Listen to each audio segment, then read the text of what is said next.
Tonight, we're going to be looking at funky portraits. That's portraits that are just kind of wackadoodle, crazy colors, but we're going to use the medium of oil pastel. So I love oil pastels, and it's something that a lot of people experience when they're kids. When you're in school, the Pentel company has these massive teacher packs of oil pastel, and for the most part, um, they're pretty easy to use without making too much of a mess. They make a little bit of a mess, and I'm going to show you how to clean up that mess as we go along. And actually, that's what I do is as I use my oil pastels, I'm cleaning them as I go along. You can get as simple or as complicated as you want using oil pastels. You can make beautiful artwork with the cheapest oil pastels. It's hysterical. They're really good quality, even the super cheap ones I was telling you about that the teachers have the teacher packs. Well, for the artists or even for kids, I mean, this is what they share with kids in schools, and it's by Pentel and Pentel Arts, it says there. This is a pack of 36, but a pack of 50, I'm telling y'all, online, they're only like less than $10. It's unbelievable. Now, there are reasons why they're inexpensive. I'm going to show you what they look like inside here. So this is an oil paint, but it's oil and wax put together so that they can make it into a stick instead of oil paint out of a tube. The difference is the wax and the wax dries and sets up, but they use a petroleum-based oil in these, and so they don't completely dry, which means, you know, a year later, if you gouged it with something sharp, it would still go right through it. Okay, so it does firm up, but it doesn't get completely hard. Now, speaking of hardness, considered to be a hard oil pastel. And then they go from hard up to soft. Okay. So Sennelier is the one that is very soft. I mean, you talk about creamy, super, super creamy. So, what I like to do is use my harder pastels, maybe to do my first layers, and then my soft pastels, like the Sennelier, on top in order to add some detail to it, okay? And I'm gonna be showing you a couple of other brands here. This is a NeoPastel. This is one of my favorite containers here, these plastic containers, right? So I have the plastic containers that I sort them in. So this is a collection of the NeoPastel by Caran. And then I also have these, which I'd say are a medium hardness by Van Gogh, and that's Royal Talons makes the Van Gogh. So let me show you a couple of the pieces that I made in preparation for the show. And the idea here is we're just going to have fun. It's going to be colorful. We're not going for realism. I am not a realist. I'm not interested in painting something that's realistic, except I did like drawing the realistic shells, one of my previous workshops. That was a lot of fun. But for the most part, when I'm painting with oil paints, acrylic paints, watercolors, I try to just have it be all about the color and just have a great time with it. So with these inexpensive Pentels, oil pastels, this is one of the pieces that I did. And I'm going to be sharing with you some of these images that I used as inspiration for these artworks. So this is using those Pentel um, oil pastels, and they're fun, right? I mean, that's a fun painting. It's mostly just a whole bunch of lines covering a little bit of the area, not doing any real layering to speak of. And but it's fun. It's very effective. It gives you a nice image. I love the colors. And the paper that I did it on here was a pastel paper. So it's paper made for pastel. Now, before I slide it into this bag for storage, I take something called glassine which is a wax-free museum type preservative paper, and I put that on top of the oil pastel. Now, these oil pastels, the Pentels, are hard, so it doesn't really cause much of a problem. Okay. In terms of uh, it's going to go into the bag, and I really don't even need the glassine. It's going to stay in there. But if you put other things on top of it, what happens is the oil pastel will stick to this plastic, and that's why you use the glassine. Okay. Um, now that was the first, no, that was not the first one that I did. Actually, this is the first one that I did. And I was like, that's no good. But that's what we do, right? We explore. So I took one picture and then I was getting a little crazy with the colors. That's actually the first one that I did. And I'm like, you know what? I'm still going to show it because I want you to see how you progress. You can start and be like, can't stand that. It's okay. It's all part of the process. All right. So this was my first one that I did. And I was like, no, no, no, I don't like it. I was using a reference picture from one of the free online royalty free sites. And then this lady here that I call Winter Beauty because she was wearing a winter coat. Um, that was the second one that I did. This is the third one that I did. This is more pastel paper that I was using. So this is a paper that's made for pastel. I'll be showing you that in a little bit. And so again, crazy colors and a little more layering. And then you see the eyes right here. So I used a special type of pencil to do that. You can use pencils that are more on the oily side. A lot of people like to use Prismacolor to get pencils together with their oil pastels to give you accents. So if you look here, you can see not only the marks in the eyes, but also some eyelashes there, right? So that is put on with a more oily type pencil. In this case, I was using the Stabilo All Pencils, and they write over top of all different kind of things. So they're a great set to use. All of the products that I'm sharing with you, I will have links to them in the description of the video tomorrow. I already have on my website, deetsart.com. I already have an article up and it has a lot of the links already built into the article if you want to pop over to deetsart.com. But lots of fun colors here, right? With the purple lips and ah, just the oranges and the blues. So that was the third one that I did. And then let's see, one, two, three, yes. And then here's the fourth one that I did. So I took all the information that I learned because as you do artwork, you learn from the artwork what it is that you need to be more efficient or to be better at your subject, right? And so this is the fourth one that I did with lots of blending. And I used the Van Gogh that I just showed you. So I used, oops, come back here. Things are sliding. I used this Van Gogh right there, um, oil pastels for this next one, and they will blend better for you, okay, because they're that medium softness instead of being hard like the Pentel. So this is the fourth one that I did. And there's actually some pearlescent. I have some pearlescent oil pastels, so I included the pearlescent in there. And the idea is just to be fearless, just pick whatever colors look like fun and go ahead and create your artwork. Just not needing to follow any particular convention, right? And I love the color green and purple together. That's why I did the green and purple.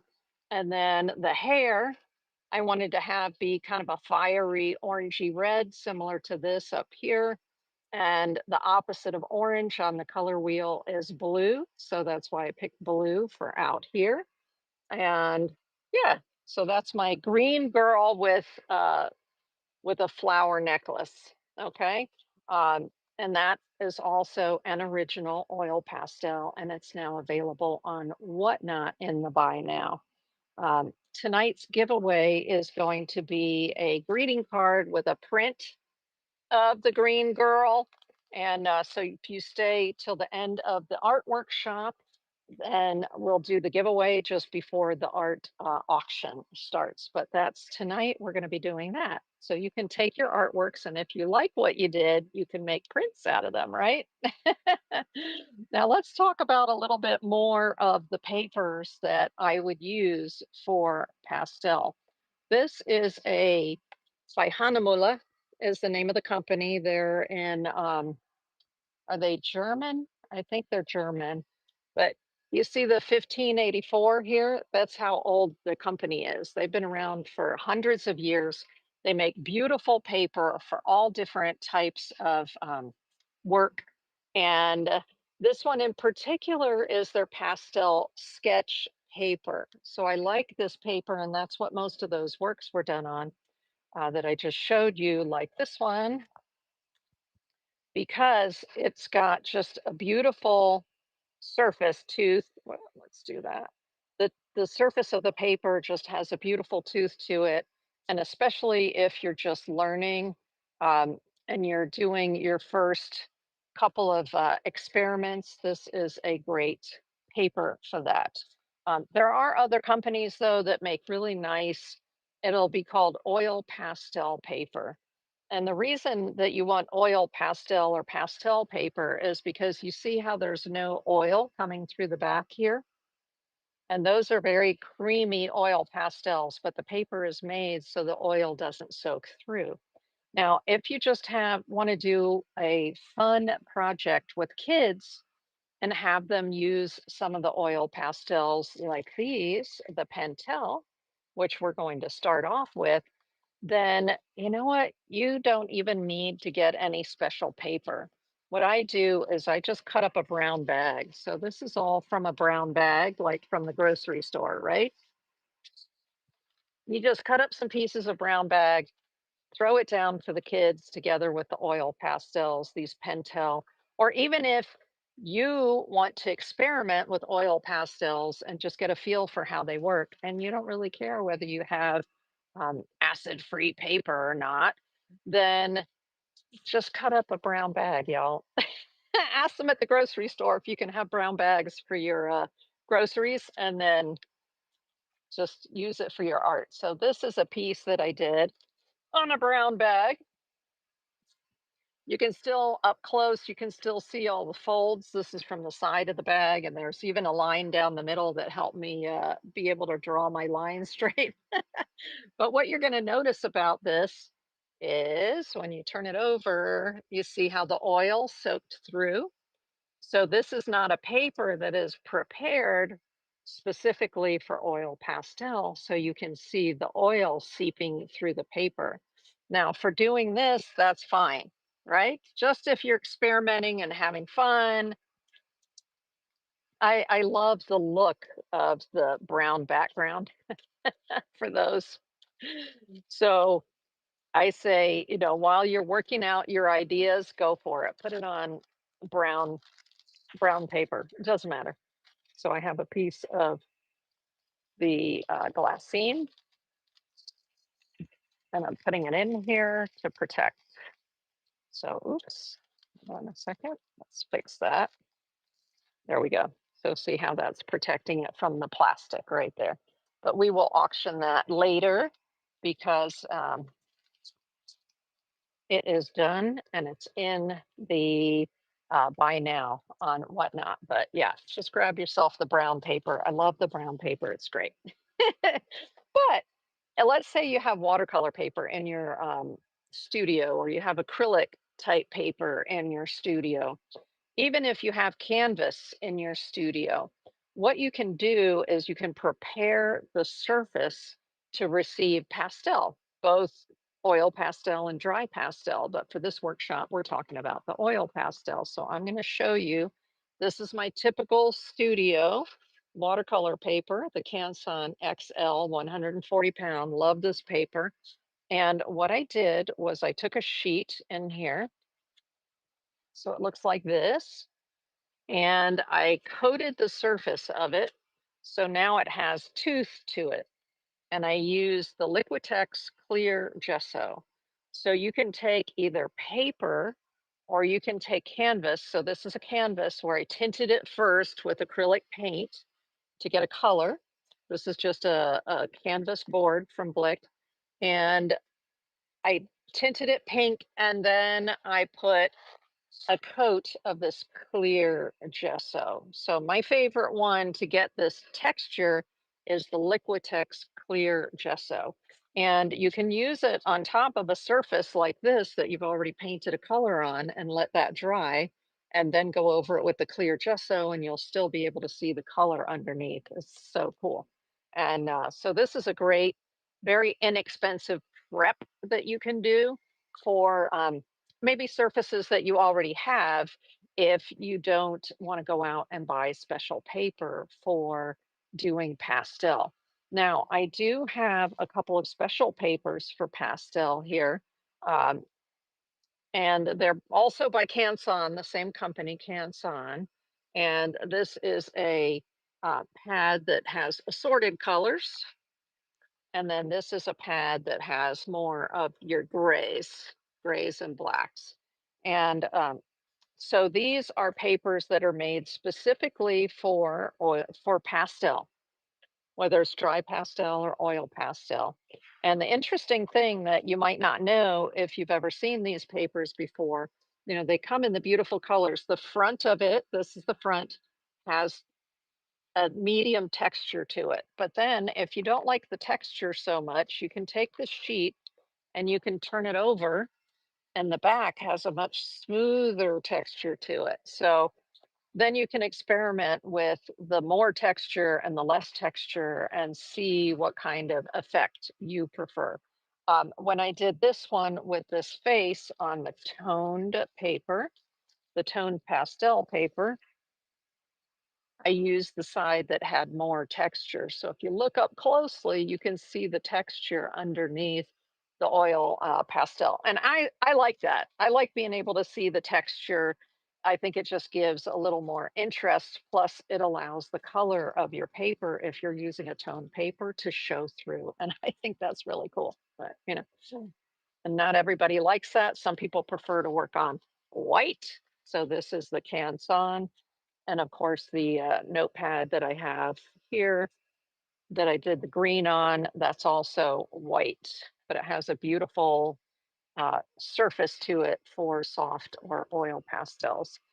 Something else we're going to be using is blending tools. So yes, you can blend with your fingers. And actually, I saw a video of somebody and they said, you have 10 digits right here that you can use to do your blending with. But what I find with that is that um, then your fingers are getting dirty and you're starting to get oil pastel everywhere. So I recommend using this is called a blending stump, and it's just compressed cotton. And this is what a whole set looks like. For instance, here, so you've got different sizes. These have double ends here. So I find these more useful. These have a single tip to them here. They're a little different. I use these more with pencils than I do with oil pastels. I like these with the double ends to them. For the oil pastels, because you can do one set of colors here and a different set of colors down here, it's more useful. But something that's important here is these are sandpaper paddles. So as the tips of these get dirty, and you'll see here, for instance, this one has a bunch of color on it from that green girl, then you use sandpaper, and these are sandpaper paddles that you can clean that off with. So this is compressed, and you just clean it on the sandpaper till there's no more color on it. And then this has multiple sheets, so you just tear a sheet off when it gets full. And then the other thing you need is a kneaded eraser. So I like these sets because they usually come uh, with the blending stumps, the sanding pad, and then a kneaded eraser. And the kneaded eraser is what you use to pick up the little bits because when you use oil pastel, I don't care how good they are, you always end up with little bits. And so this is your friend, this kneaded eraser. It comes like this in like a little rectangle or a square, but it's just a putty like this, boop, and it's sticky. So you're going to use it to pick up all those little bits with. And I did show you the Stabilo All Pencils earlier. The thing with these is that the reason they're called an all pencil by Stabilo, the reason it's called all, let me see if you can read that, is that they go over all different kinds of surfaces. So you can write on glass with them, you can write on metal with them, you can write on plastic with them, and you can work into your either underneath to do your design, your initial design, or on top to get details with these Stabilo All pencils. They come in 8 colors, and then they also have a graphite version, and they're all water soluble. So I like it because you can write on, say, a piece of metal or somebody's glass um, for a cocktail party or something. And then when the party's over, you just wash it right off. It's great. These are awesome. They have so many different uses, but I like using them with the oil pastels. And something else we're going to be using is a tool like a palette knife. This is a sculpting tool that I use often because I like the size and the shape of the tip of it. Because you want to be able to, when you do multiple layers, you can scratch back into the surface. Super cool. Let's say you put a color somewhere and you didn't like it, and it was your second or third layer. You can literally just scrape it right off. So it's handy to have a palette knife or some sort of tool like this to take that off of there. All right, and cotton swabs are another thing that I like to use sometimes to do blending. So know a lot of people like to use cotton. The British call them cotton buds. We call them cotton swabs to go in and do some of your blending. What I find though, when you use the cotton swabs, is that if you're using the cotton swab to do the blending, it tends to pick up a lot of the color on the cotton swab. And so that's why I prefer the blending stump rather than the cotton swab. But if what you have handy is cotton swabs, use them because they will work. I just find they pick up a lot of color instead of just blending it. Now, I also like to notice there's only one glove here. Usually I will put a glove on my right hand because I'm right-handed, and that's the one that I'm doing most of the work with. And I can even go in and blend as well, and then I get less of the oil pastel on me. And most of the time, this is my left hand is just a, supporting actor, right? I might be holding a couple of the oil pastels or something as I'm working or a tool, and so I find I don't really get too dirty with my left hand. And so I usually do one. Yeah, I do the same thing, but the opposite hand. Oh, Alex, are you left-handed then? Is that why you do it on the other hand? Or do you like to use the oil pastels in the one hand and then try to keep this hand clean? I don't know. Now, something else that a lot of other people have said that they do, but I don't really find I need to do for the most part, is they make sure that they keep, and I'm grabbing one right here, they keep wipes handy. So, in case you do get it somewhere and you need to wipe it up real quick, like um, these can be helpful, and I've seen other artists use them. Another thing is alcohol. So this is just a little spray bottle with rubbing alcohol in it, and that can also help to like thin out the oil, if not for painting, but for cleanup, for cleaning. And we're going to use lots of paper towels. As a matter of fact, I'm going to grab a couple right now because I like to clean as I go, and so I'm constantly cleaning up my oil pastel in my paper towels as I go. And also, when there are little bits that come off of the oil pastel, and I'm either using my palette knife or I'm using my sculpture tool to pull it off of the surface, then I'm wiping it on the paper towel. So these come in very handy. a lot of people ask, how do you seal the painting once you're finished? Can you seal it? Because they don't fully cure like an oil painting does. And hey there, Leanne Phoenix, welcome in, welcome in. And they don't completely cure like an oil paint or an acrylic would.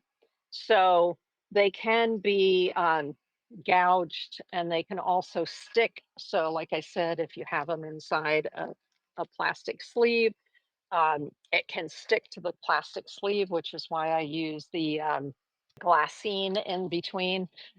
So Alex said, I've tried some spray fixatives, but they don't always work that well.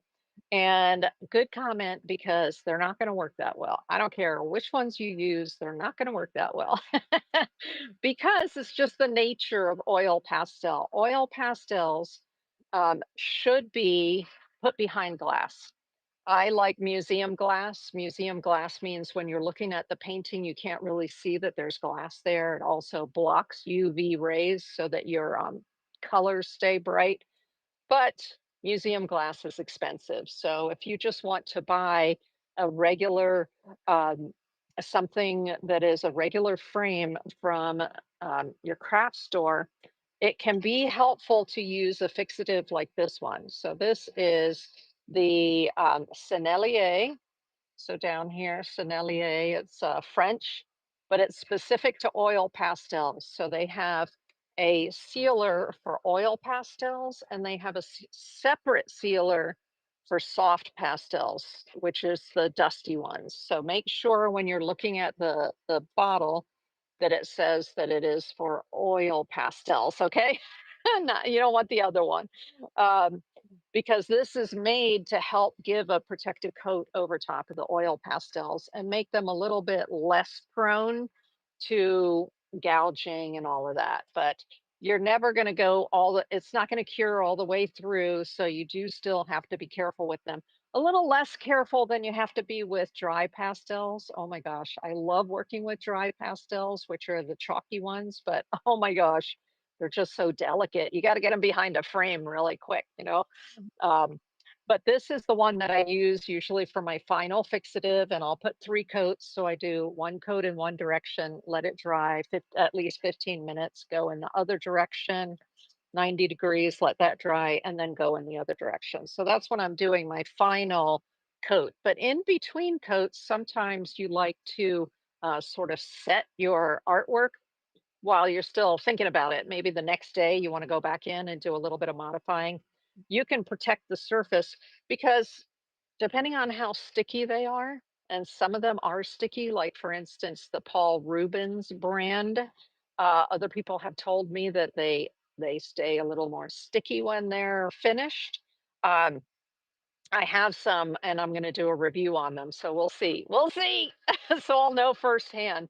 But they've told me that they stay a little bit sticky. So if you want to uh, put an easy coat on that you don't have to go outside for, because this sealant you have to go outside.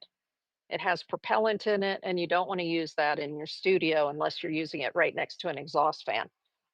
This one, which is from a Spectrafix, and it is the Degas. You see here the Degas fixative. It uses milk casein as its base, and you can just see it's a pump spray. So you can, it doesn't have a terrible odor or anything. You can use it right in your art studio.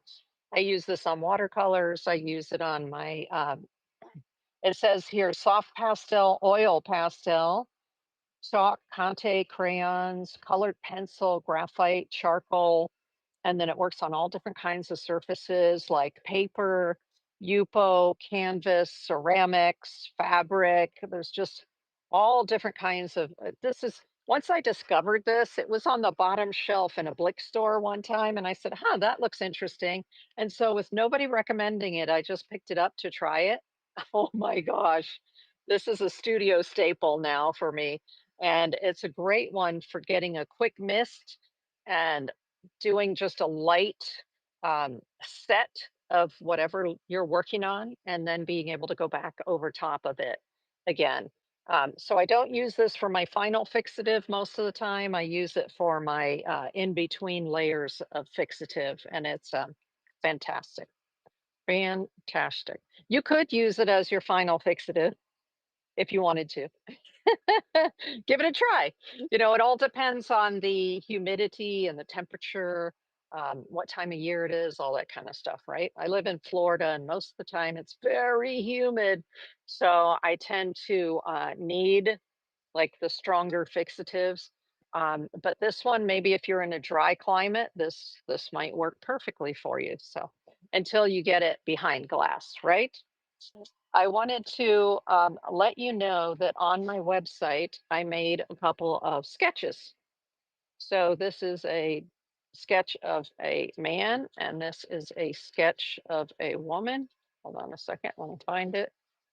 So this is a printout that I did of the man and a printout of the woman. This is what I used for the green lady that I just did. I showed you. These are on my website.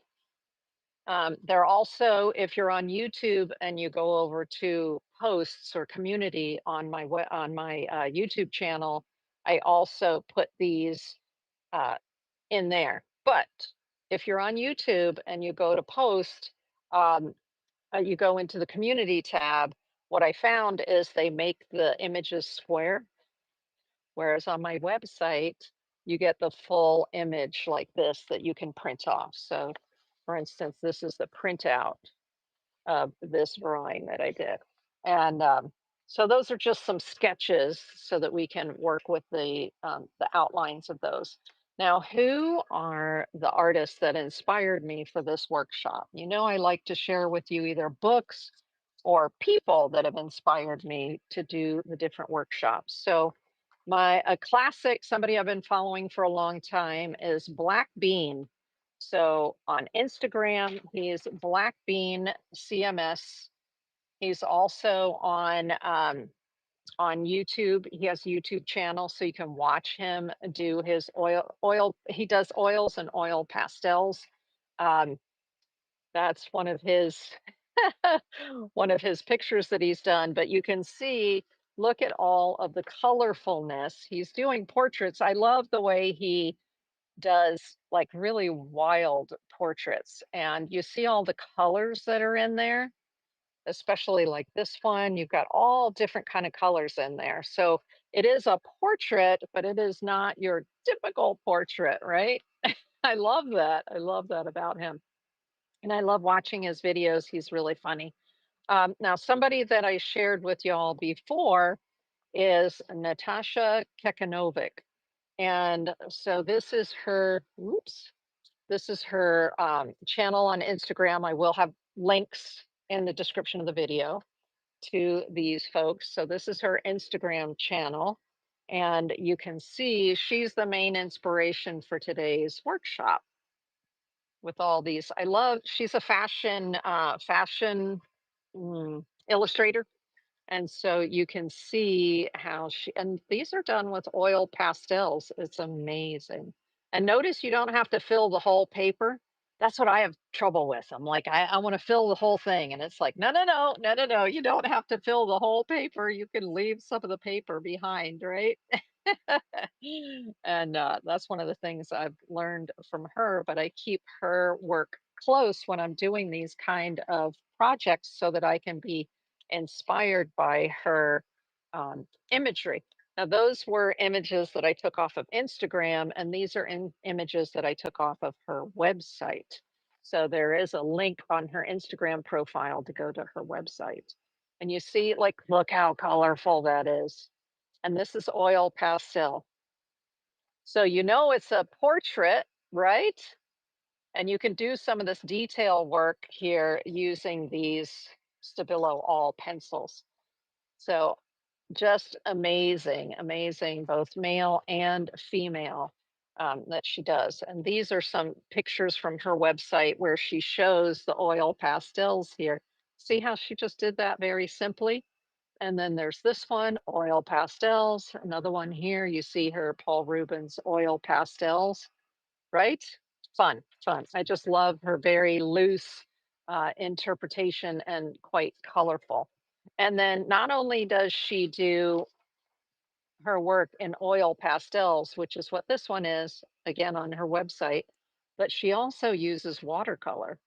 So again, you see how the beautiful thing about this painting is where she didn't paint, where she did not put the paint. It's okay to not fill everything in. Let the viewer fill it in with their brain, right? So look at all that beautiful white space, or what we would call negative space there. And then just very simply put in her watercolor. And then this one's a little more crazy, but still a lot of white space here. And that is also watercolor. Isn't that fun? Just, I mean, when someone's talented, they're just talented. There's so much there. And then another artist that I found who also does simple portraits in watercolor, and again, very colorful, is this artist here, Snug and Wild. Is that what it is? Snugs and Wild, right there. That's the Instagram. And then this is an example of her watercolor portraits. But you see how, like, look at the colors in that. Just insane. And I love that. I love that. I am not about realism. You know, I could take a photograph if I want something to look real, but I admire artists that can do realism, but it's just not me. You know, this kind of stuff, this like totally wackadoodle, crazy, way out there, that's me. All right. So, where do we find images for portraits to emulate these artists? Well, what I do is I use a couple of websites. One is called Pixabay, and the other one is called Unsplash. So, I will have links to these in the description of the video afterwards, but also the links are on my website right now. So these are, you're going to recognize this lady right here, right? That's the oil pastel that I did here. Let me find it. Here's the oil pastel that I did, just a nice quick scribble. And that was from this picture, right? You see that? I liked the attitude. I liked the way she was looking over her shoulder. And then I did the scribble with all the wackadoodle colors, right? And then um, here is from the sketch that I did here. Here's the young man, and that came off of Pixabay. So you see there, you don't have to use everything that's around them. You can just use that part if you like what you see right there for the portrait. And so that's what I did there to make that sketch, right? This is the other one that I did that I said, "Ooh, I don't, I love the picture, don't like my rendering of it." But there you go. So you can see I liked her attitude looking off to the side and the way her hair was piled up there. And so I used that as my inspiration for doing this with all the crazy colors, but I just didn't like the way it came out. Didn't like it. We don't have to like everything that we do. Um, Next to this lady is another lady with this incredible, like, see the hat here? So this would be more like fashion, right? That you could use to put cool designs on the hat. And then again, here's some more ladies. I think these were from Unsplash last night, but you see how she has the turban type hair covering. And here she's got really cool earrings and a hat and the striped shirt. So these lend themselves more toward doing this kind of portraiture. And then here are a couple of interesting gentlemen, again with the head wrap there and the glasses, and I like the beard that he had and the tussle of hair. So those are the kind of things that I look for. And on my website, and when I put the description of the video and YouTube, I will include links to the portraits page on Unsplash and Pixabay so that you can find images just like this to use for this kind of project. Now, this lady here, the green lady, with the flower necklace. Um, I got that out of a I got the inspiration for it out of a magazine. And so if you have magazines sitting around, even if you're in a doctor's office, just take a pencil with you and a little sketchbook.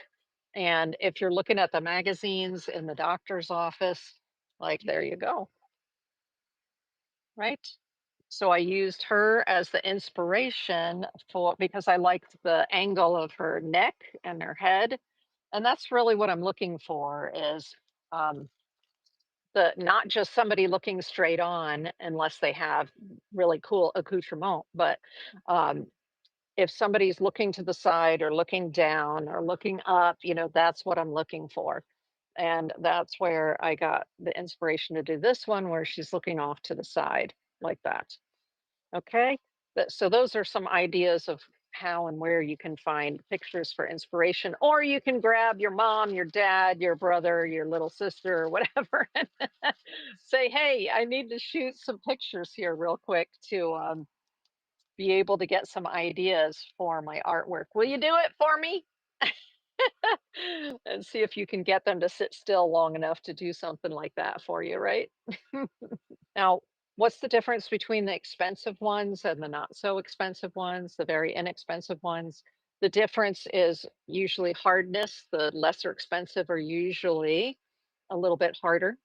Not always, but usually. And then also it's the light fastness. So if you're a professional artist and you want to sell your artwork, then usually you would use the more expensive um, of the oil pastels, which have a better light fastness, meaning that they're going to last for 100 years under museum quality or whatever like that. But I believe in just offering art for a lesser price. Hey, flower gazer, and getting it into more people's hands and letting them enjoy it. Okay, so we are going to go over top of the table now and get started. So these are the Pentel oil pastels. And this set is the 36 color set. I'm going to put a link to the 50 color set because believe it or not, the 50 color set is under $10 right now. I was finding it out there on the internet. So might as well go for the 50 because I was finding, oh, those aren't quite the colors that I want. I want more. I want more. I want more colors. Um, hey, Greedy Guts over on YouTube. Welcome in. Welcome in. And you can see these are smaller.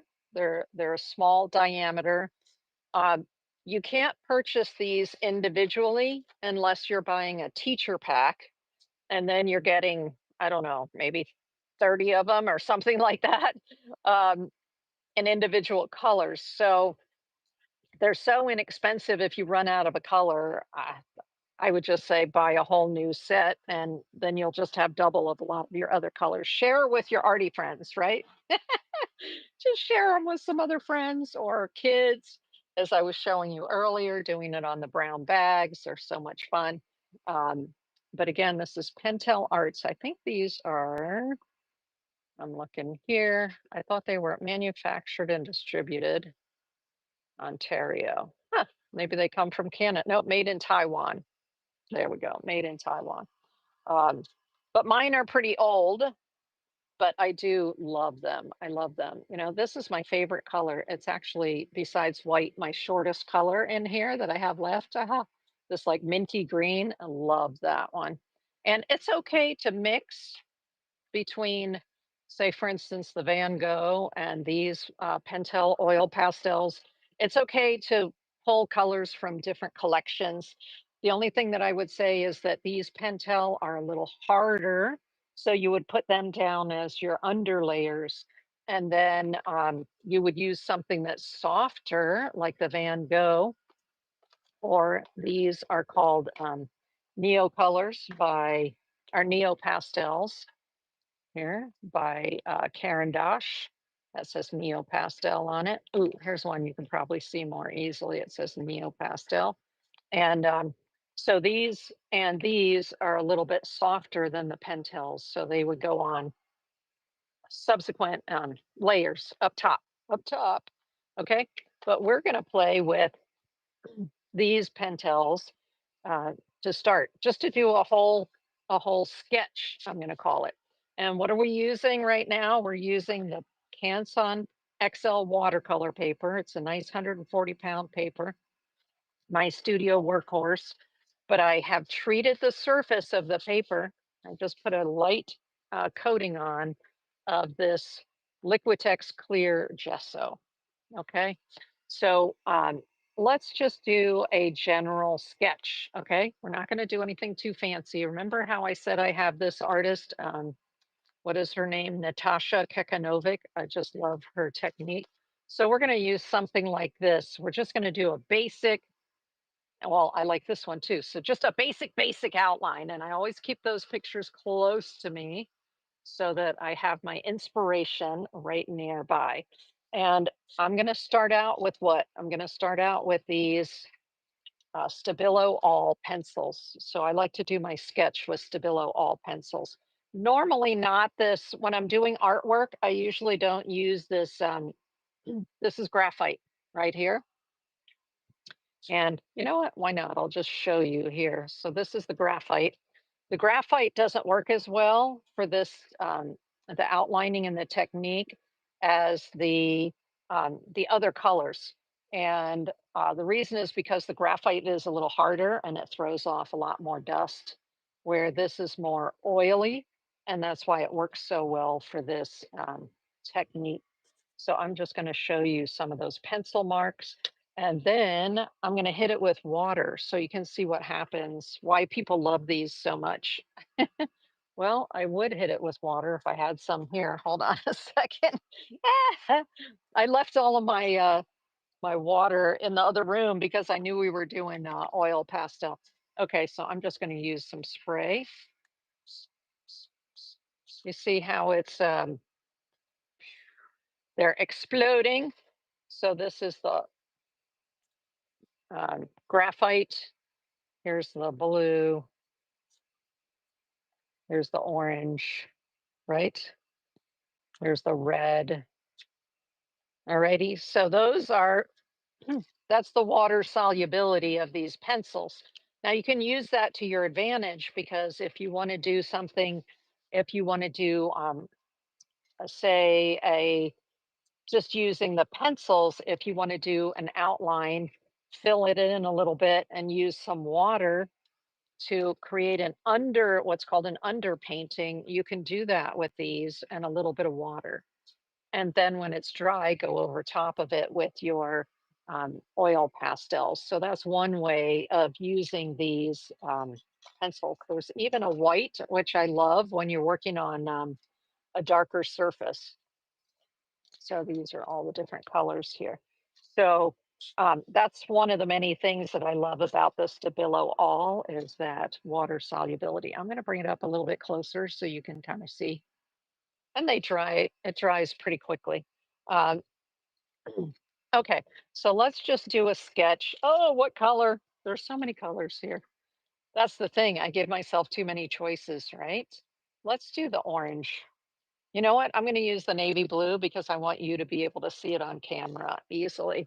So let me just use this.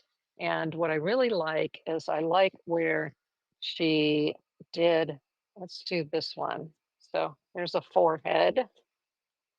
So I'm working on top of watercolor paper that has the Liquitex clear gesso on it that I put on last night so it's dry. Okay. And then let's just do an ear here, right? And then stick an ear over here.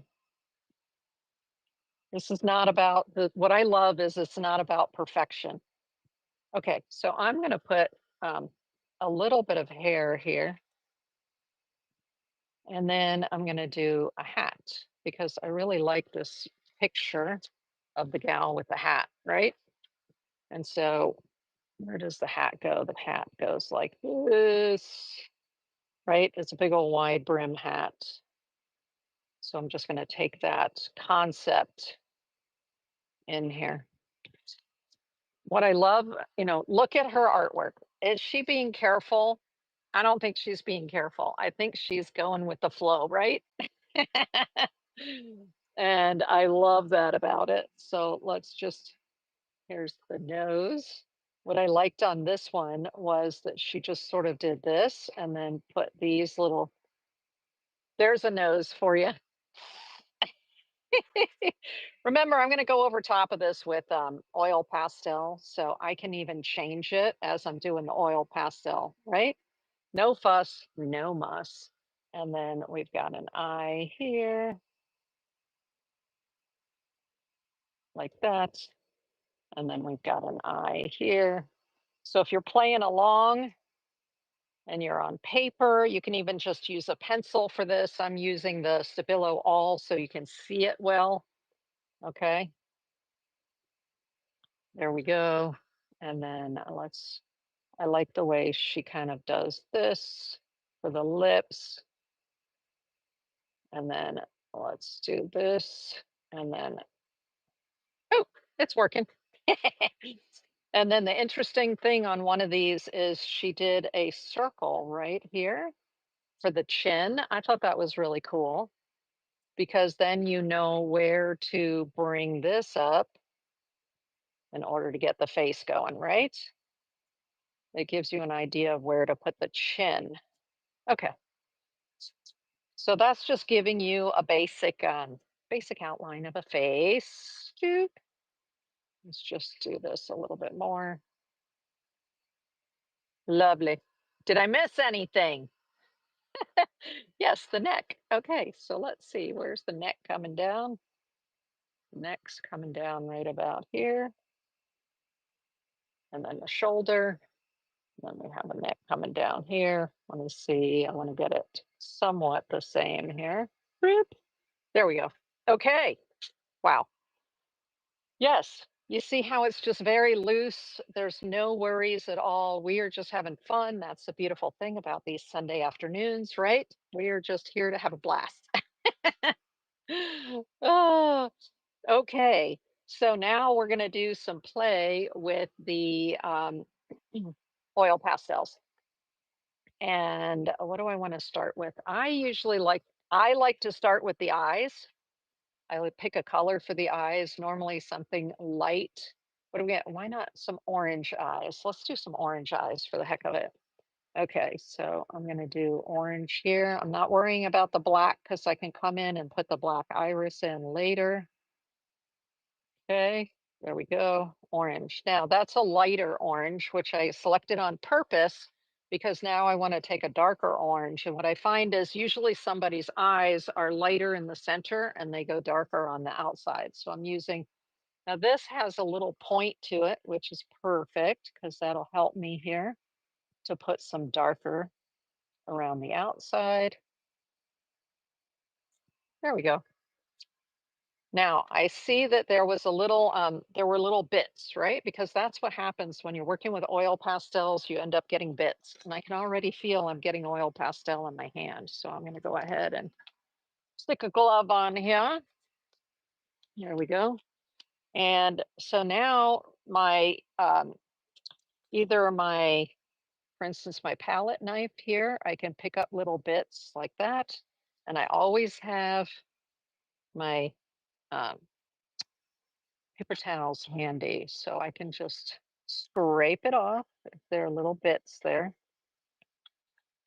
And if there are little bits there, I can also take my kneaded eraser and try to pick them up. So I try to do this as I go along so I don't have like insane bits everywhere.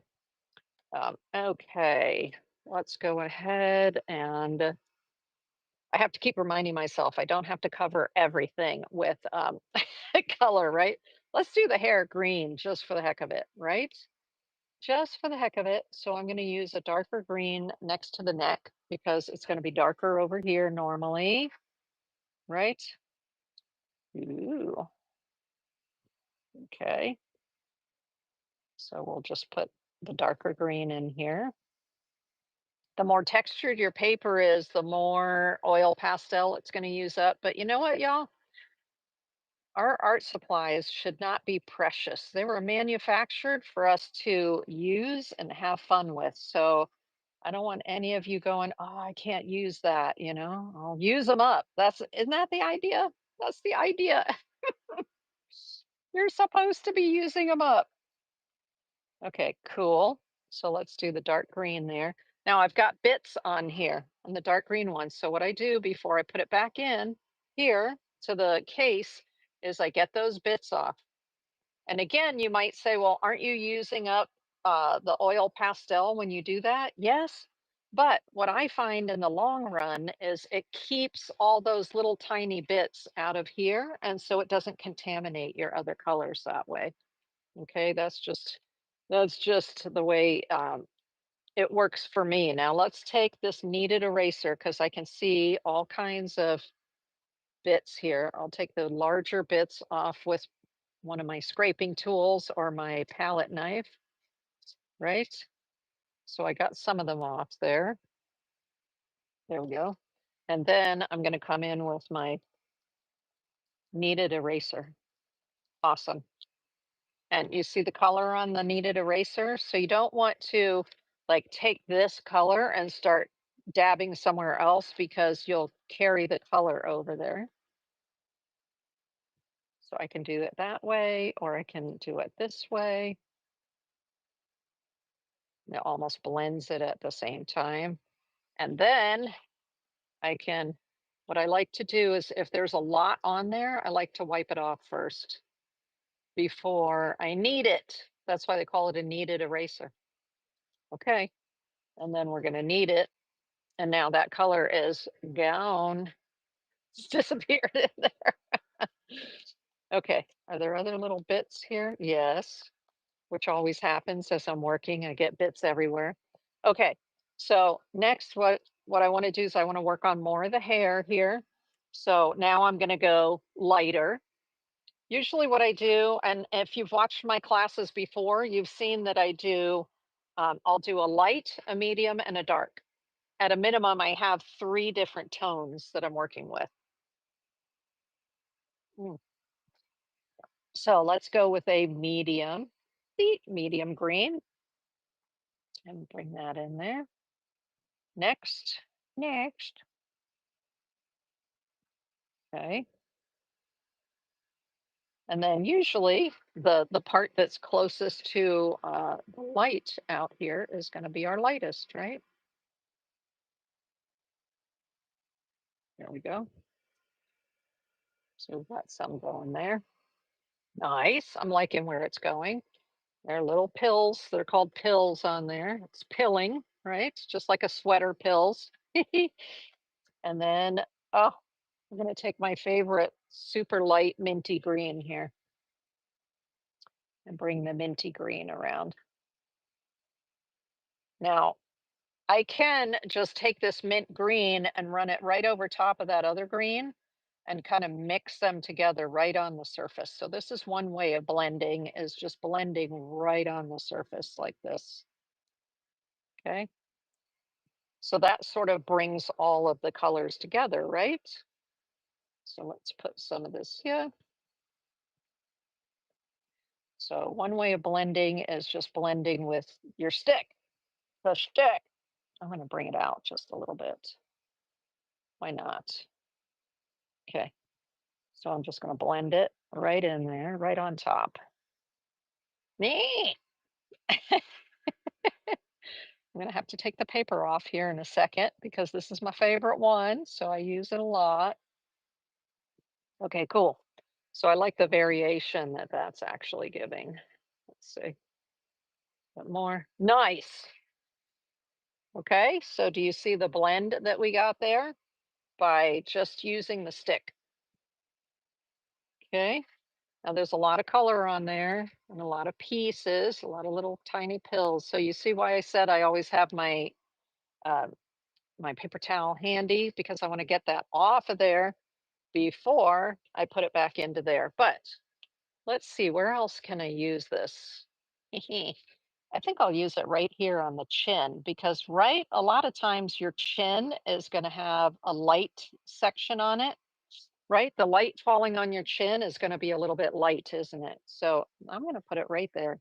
Why not? That's kind of fun. That is fun. Okay, again, before I put it away, I'm gonna get the little bits off. See, that's a color where I'm gonna need to order like 12 of just the one color, right?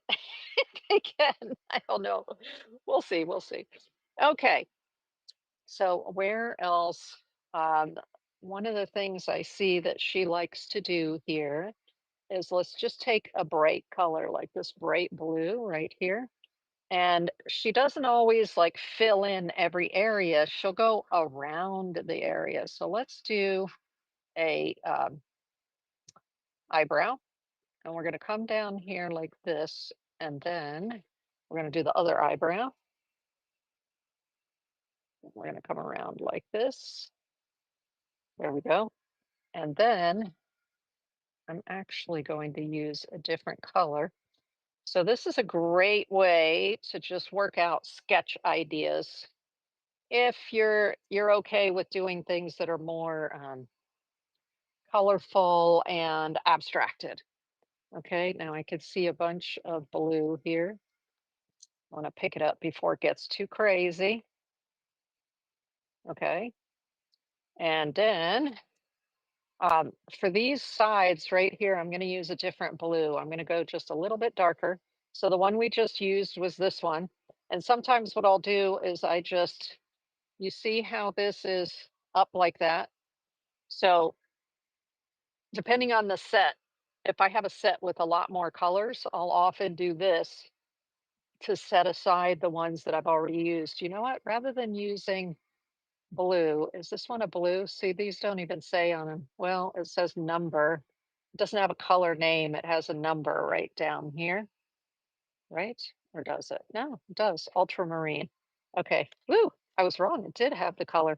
I think I want to use purple instead. So let's use a purple next to the nose there to do these little things right here. Why not, right? Instead of just using the blue again. Is that, there's that. Lovely, lovely, just for fun. Okay, now I can see lots of little bits there. So what am I gonna do? I'm gonna use one of my scrapers here to pick them up. And then I'm gonna go in with my kneaded eraser. There we go. Pick it up, pick it up. And then kneaded eraser. See, there's some over here. I'm gonna go right over top. See there where I picked up some of the color, but that's okay. I'm trying to get all the little bits up. Okay, cool, cool. I like where that's going. What do I want to put on the top of her eyes? Let's do some pink over top of her eyes. The nice thing about having the lines there and having the lines be a color is they actually become part of the design.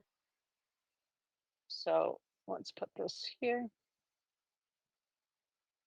And I'm going over top of the lines, but because this is a very light, transparent color, you can actually see the lines underneath, and I think that's cool. I'll bring it up close so you can see in just a second. But let's do this, clean that, so it no longer has any of that. It had blue on it, now it doesn't. There we go. I'm gonna clean it up, and then I'm gonna bring it close to you so you can see it. But now, you may be putting layers and layers and layers on your piece like I did with the green lady. So you may not need to do this cleanup in between, but I just find for me, even if I'm doing layers, I like to clean up in between. Okay, see, I'm getting all kinds of colors all over the place here. Okay, fun, fun, fun. Um, Something different for the lips. Maybe we should go orange for the lips. Why not? So I'm just gonna do this. I'm gonna do a lighter orange here, and then like a darker orange in the other areas. Again, because the blue is there, I can see the blue line underneath, which is awesome. Okay, let's take the a darker orange now. Go here. So I like to do the lips at least 2 colors, sometimes 3 colors. Okay, and the bottom, right? Because the bottom part of your lip is usually underneath, and so it's darker, right? And then there we go. So there are 2 colors on the lips. So if you're doing this with kids, make sure that you give them paper towels so that, whether they're going to clean them or not, I don't know, but it definitely, you're going to need the paper towels. So scrapey scrapies to get those little bits off of there. And I'll bring it up so you can see both the lips and the eyes, where I was talking about the fact that the color of the pencil underneath is creating these really cool lines. So do you see on the eyes here underneath the pink? Because the pink is a little bit translucent, you can see the blue, and then on the mouth as well, you can see those lines through there. Now, if you're working on an artwork and you're doing multiple layers upon layers upon layers, oftentimes you can lose the lines, but because we're just doing some sketching, we're not going to lose the lines. It's fine. Okay, what color do we want to do the ears? The ears. Well, I guess it would kind of be good if we figured out what we wanted to do with the face. Oh, one of the things that I like that she does, this artist, is that on some of the faces she draws marks. Like there are marks underneath that eye, there are marks all along that cheek right there. So I'm actually going to use a different color here. Let's use the orange one. And I'm going to put some, what the heck, I'm just going to put some leaves here for the heck of it. But that's why I love these pencils. They are so perfect for this kind of project. Could you use other colored pencils that you have, in your stash? Absolutely. Absolutely. Use what you have. There we go. So I'm just putting something random on her face for the heck of it. Okay. And then maybe I will fill it in with like green lines. Why not? So this is about just having fun with mark making, and it is okay to combine your mediums. A lot of oil pastel painters use pencils together with what they're doing. Okay, cool. Those are fun, just for something different. And I'm making a big mess over here with lots of green, but I'm going to pick some of that up. I guess I'm going to have to put a color in the background, aren't I? Okay, what else are we going to do on the face? I want to do something with the ears. The ears. So now let's get bold and do something. Well, let's do red right here, right? Because the inside, that part of your ear is normally like kind of dark, right? So we'll do something like that, and then we'll come in with a lighter color. What the heck, let's do like an orangey yellow here. Feel free to pop any questions you might have about painting with oil pastels in the chat there. Okay, so I'm just going to take this one. I do like the Pentel because if you're doing a smaller artwork like this and you have smaller spaces, the skinnier oil pastel actually works really well here. Okay, so let's do that. And then, cool. Now what I'm noticing is because I'm putting yellow on top of that blue line, yellow and blue together make green, right? Optically, when you mix the two together. So if you look right now at the line where the blue was, you see how the blue turned green because I put the yellow over top of it. That's kind of cool. Something to bear in mind, right? Okay. Let's do more. I want to come up in here and put more green for the hair. Now I'm going to go around here and just to get the hair going. Doop. Fun, fun, fun, fun. Now we're going to modify it just a little bit. We're going to make it a little bit darker right where it hits the hat. But I'm going to start with this medium color right here. Okay. Whoop. And also there's that little line right there. So I can use like a navy blue or something on that line. But let's just do that. So we're getting the hair going and we have tons of little bits. Clean. Now we don't. Okay, so we want something dark right where it hits the hat. So I'm actually going to use this like lighter blue, the ultramarine blue, and I'm going right over top of the green. And that way I've got a shadow, right? And I can put that same blue right there for the part in the hair. And then we're going to come along here. And, don't be afraid to put colors on top of colors and sort of blend them so that you've got especially some contrast where you think there might be a shadow. All right, there are bits. There are bits. Let's get rid of the bits. Okay, the bits are gone. And there are bits here. Now I'm noticing there's a bunch of white underneath this green. Okay, and different colors will grip the paper in different ways. So some colors will fill the whole tooth of the paper and other colors will not, like this green was not filling the tooth of the paper. So what I can do is I can come in with that blending stump. Remember I told you about the blending stump. So this is just a compressed um, paper. And on the side here, I'm going to blend that green into the white of the tooth of the paper. Now, you might not want to do that. You may be like, ooh, I like that very sketchy look of seeing the white or the other color, whatever color paper you're working on. But if you want to get more filling the tooth of the paper and adjusting exactly where your colors are blended together, then use a blending stump on the side. There we go.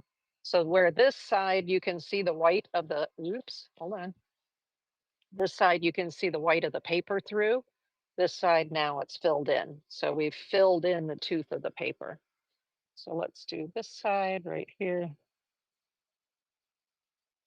I love the blending stump for blending. A lot of people just blend with their fingers.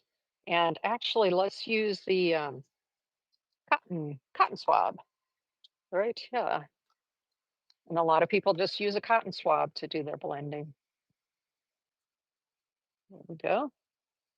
So it can be effective using the cotton swab. It's just what I find with the cotton swab is it picks up a lot of the color. And so then you have to go in and you have to put more color. Where if you use the blending stump, it does more blending and less lifting. But if you want to lift, like there's a little bit of lightness there, and if I want to get it a little bit later, I can just use the cotton swab and lift it a little bit like that. Beautiful. Now I got some green on the ear here, and I don't want that. So if you already have a layer of color, and then you put another layer of color over top of it, you can scratch right through it to get back to that underlayer, which is fabulous. So it makes it a very good way to correct little mistakes or errors like this green that jumped over onto the yellow here. I'm scraping that up. And I'm actually going to go back over it with a little bit more of the yellow to go over top of that green. There we go. There. Now the ear is back to being a reddish yellow. I'm cleaning every time. Cleaning, cleaning, cleaning. You see what happens to my paper towels? They just get covered like that. Okay, and now there are some bits here that I like to clean up. All right. Anybody have any ideas for the hat? The hat, we can go sort of wackadoodle on the hat there. Actually, I want to put like a a thing over here. Let's put some purple over here. This is like a lavendery kind of purple. So I'm just going to do a cheek right here. Why not? Okay, so we've got a cheek there. And then over, oop, there's some bits on that. And then what about the forehead? Do I want to do anything with the forehead? I think I will do like this sort of very light. Oh, that's pretty. And make sort of like a diamond up here, just for fun. That's interesting, right? Okay, let's clean that off. Yee. Okay. Any other suggestions? If anybody has any ideas, just throw them out there. Now, this has the green on it, right? So if I'm going to use it on either of these other areas, I just rub it really hard on here until I don't see any more color coming up. So I can either do that, or I can take one of those paddles. In this case, I just have a piece of sandpaper, and you rub it along here, and the green is beginning to come off. So if you decide that you really need to do a full clean off, you use your sandpaper paddles or just a piece of sandpaper like this. And that compressed cotton, now I'm just pulling some of that excess cotton off of there. And now it's clean and ready to go. Okay, here we go. Um, so what I want to do is I can see a little bit of texture here. Now, it's okay to leave the texture. You don't have to come in and smooth it. If you like the texture, just leave it. But you are going to have to spray it to keep it from getting off on everything.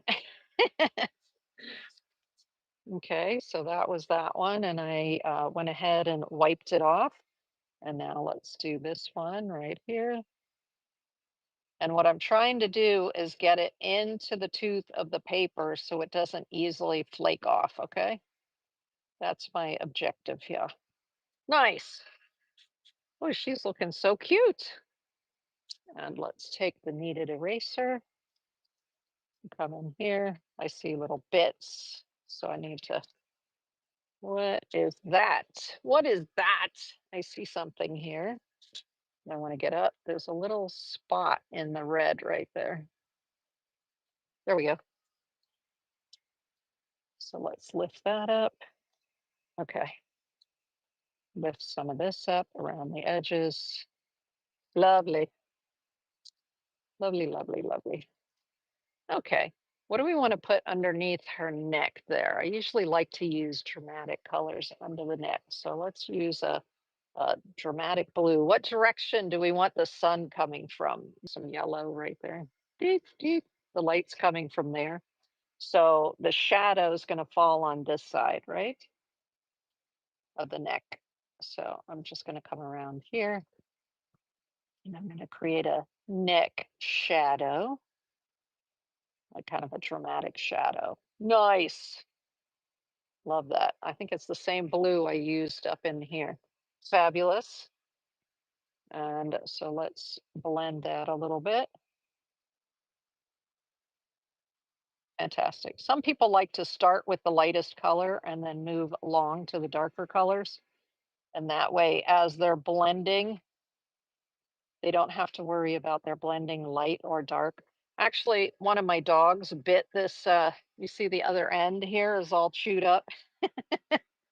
One of my dogs bit it. And so that other end doesn't work as easily or as nicely. Okay, there we go. There's a shadow. Let's take a light blue now. There's sort of a, nope, it's still going to need to be a little bit darker. Well, I'm going to use the light blue and then I'm going to go over it with a darker blue just to get a little bit more shadow going. Okay, woo, there we are. And I'm not going to worry too much about there being white of the paper because this is the neck part. So you don't have to be as careful with that. So let's use some of this blue and just right here around the chin, which would definitely be just that little bit darker, right? Okay, cool, coolio. Let's just bring it like this so that it's like the chin.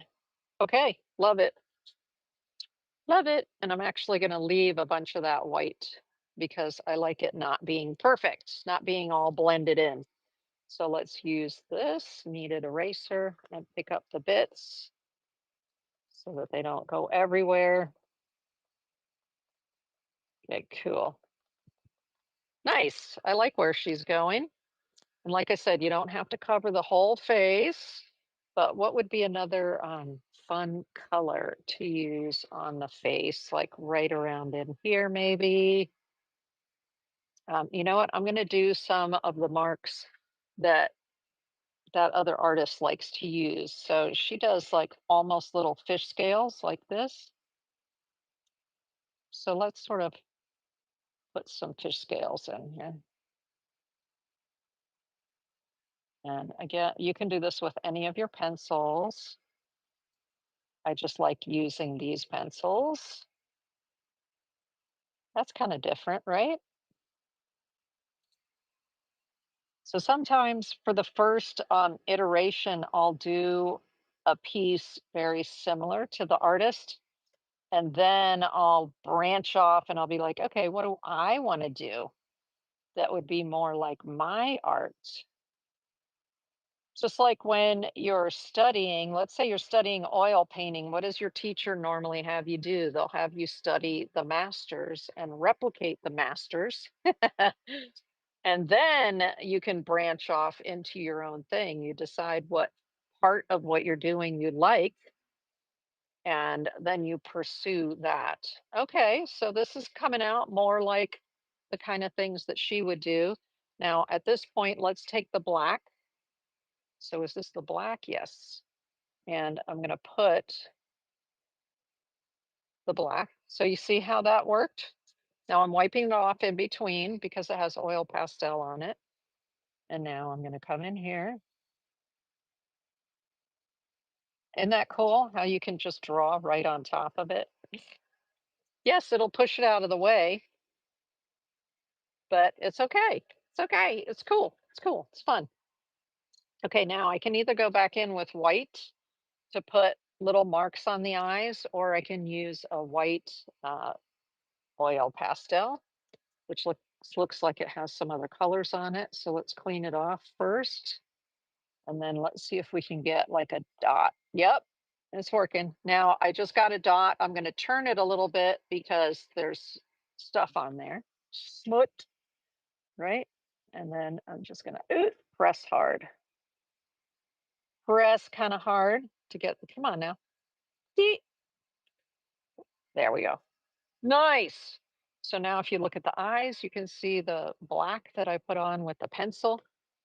And then I like to put the black on with the pencil instead of the oil pastel when I'm doing the irises of the eyes, because then you see how I'm going back in here and it's easy for me to adjust that.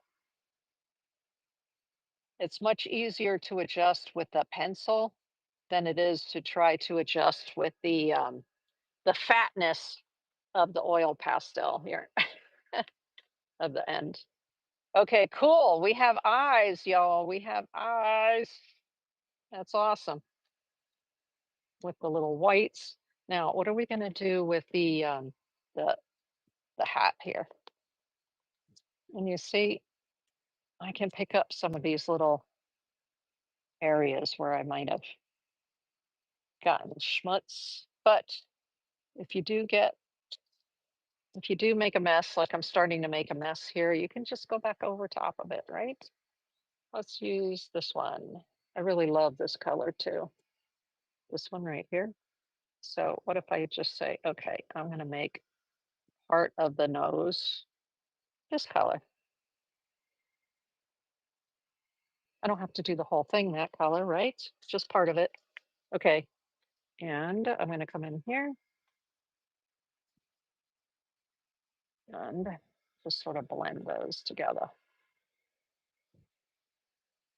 There we go. Okay, cool. Cool. That fixed that little bit that I messed up. Right? Just paint over top of it. Paint more over top of it.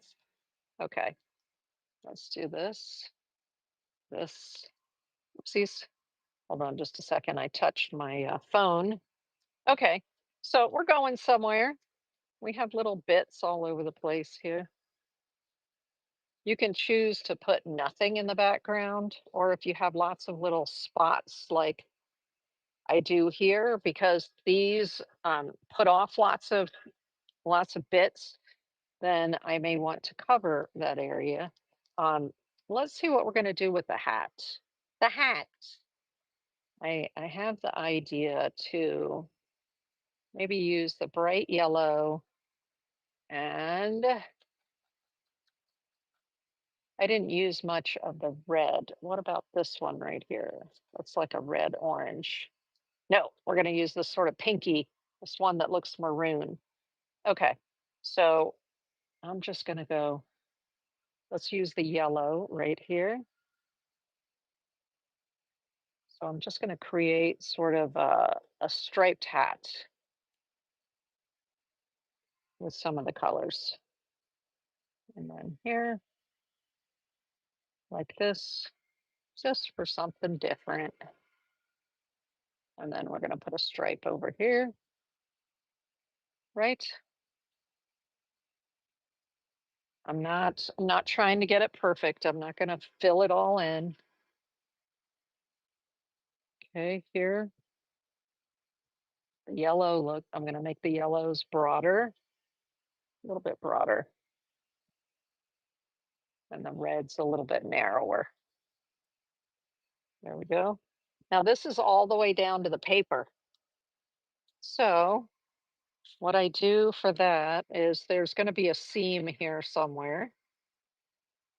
And I take some sort of, you can use an X-Acto knife or whatever here.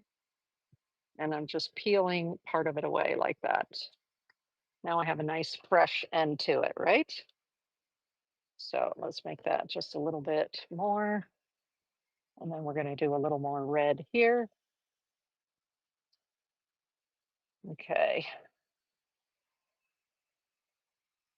So these are especially, this is using the Pentel, which are very inexpensive, are a great way to just test out your ideas without going whole hog and doing a full multi-layer piece.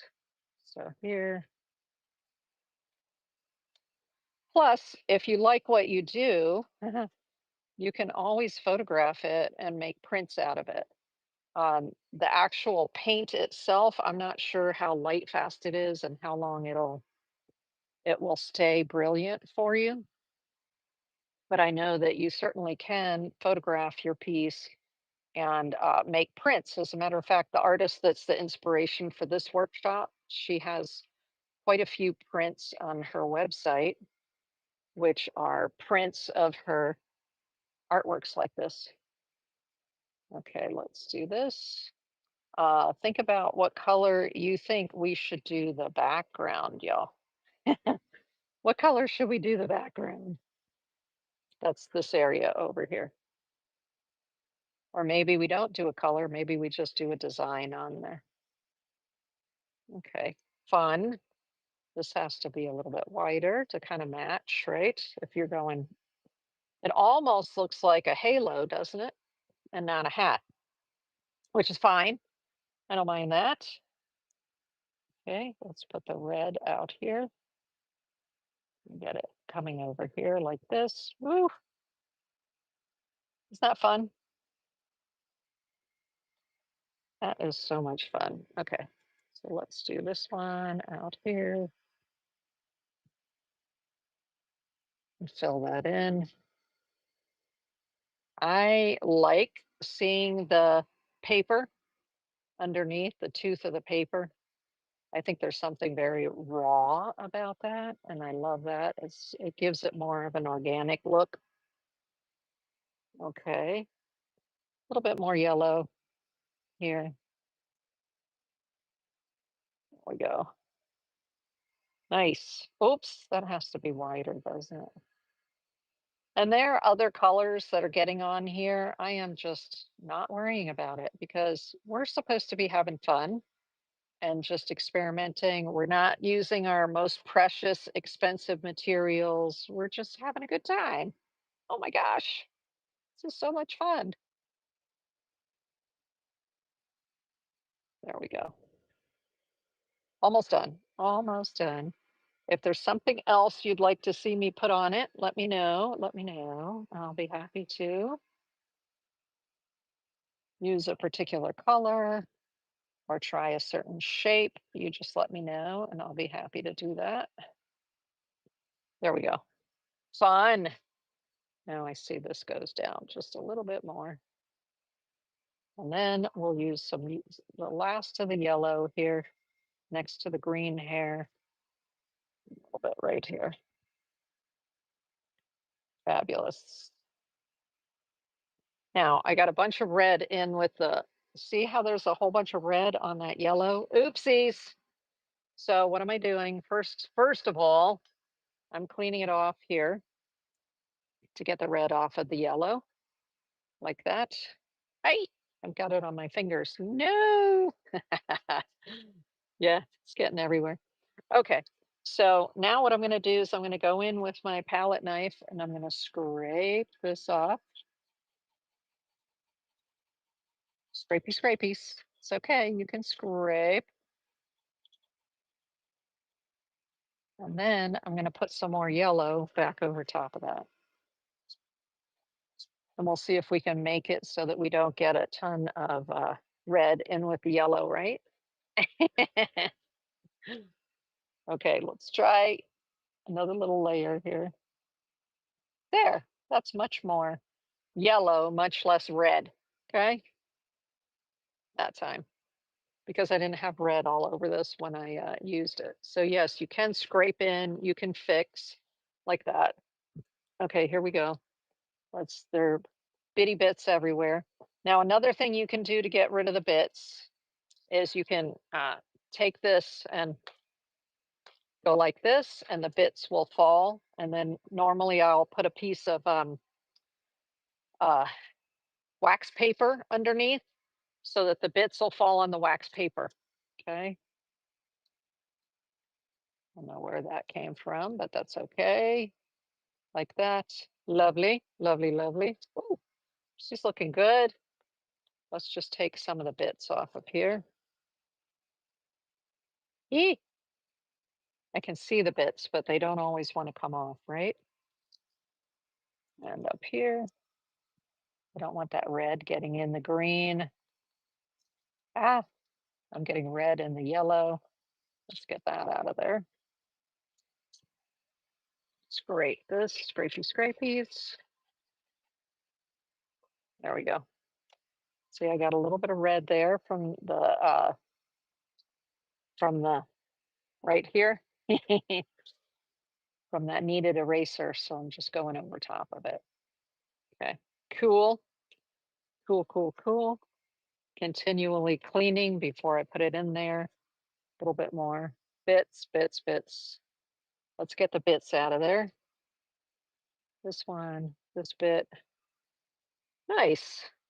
She's looking very interesting, right? And then what color would we do the area out here, huh? Hey, I know the opposite of red is green, but we already have green here. I like purple next to green. So let's do that. I want to do this sort of reddish purple. How about that? So I'm just going to lightly come in here. I love purple and green next to each other. That's one of my favorite color combinations. So that's why I'm going to put a little bit of purple here. I'm not going to get too crazy. If I wanted to, of course, I could go ahead and push this into the paper. Right now, I'm just trying to get a lot of the green bits that are showing up on the sides out of there. Ah!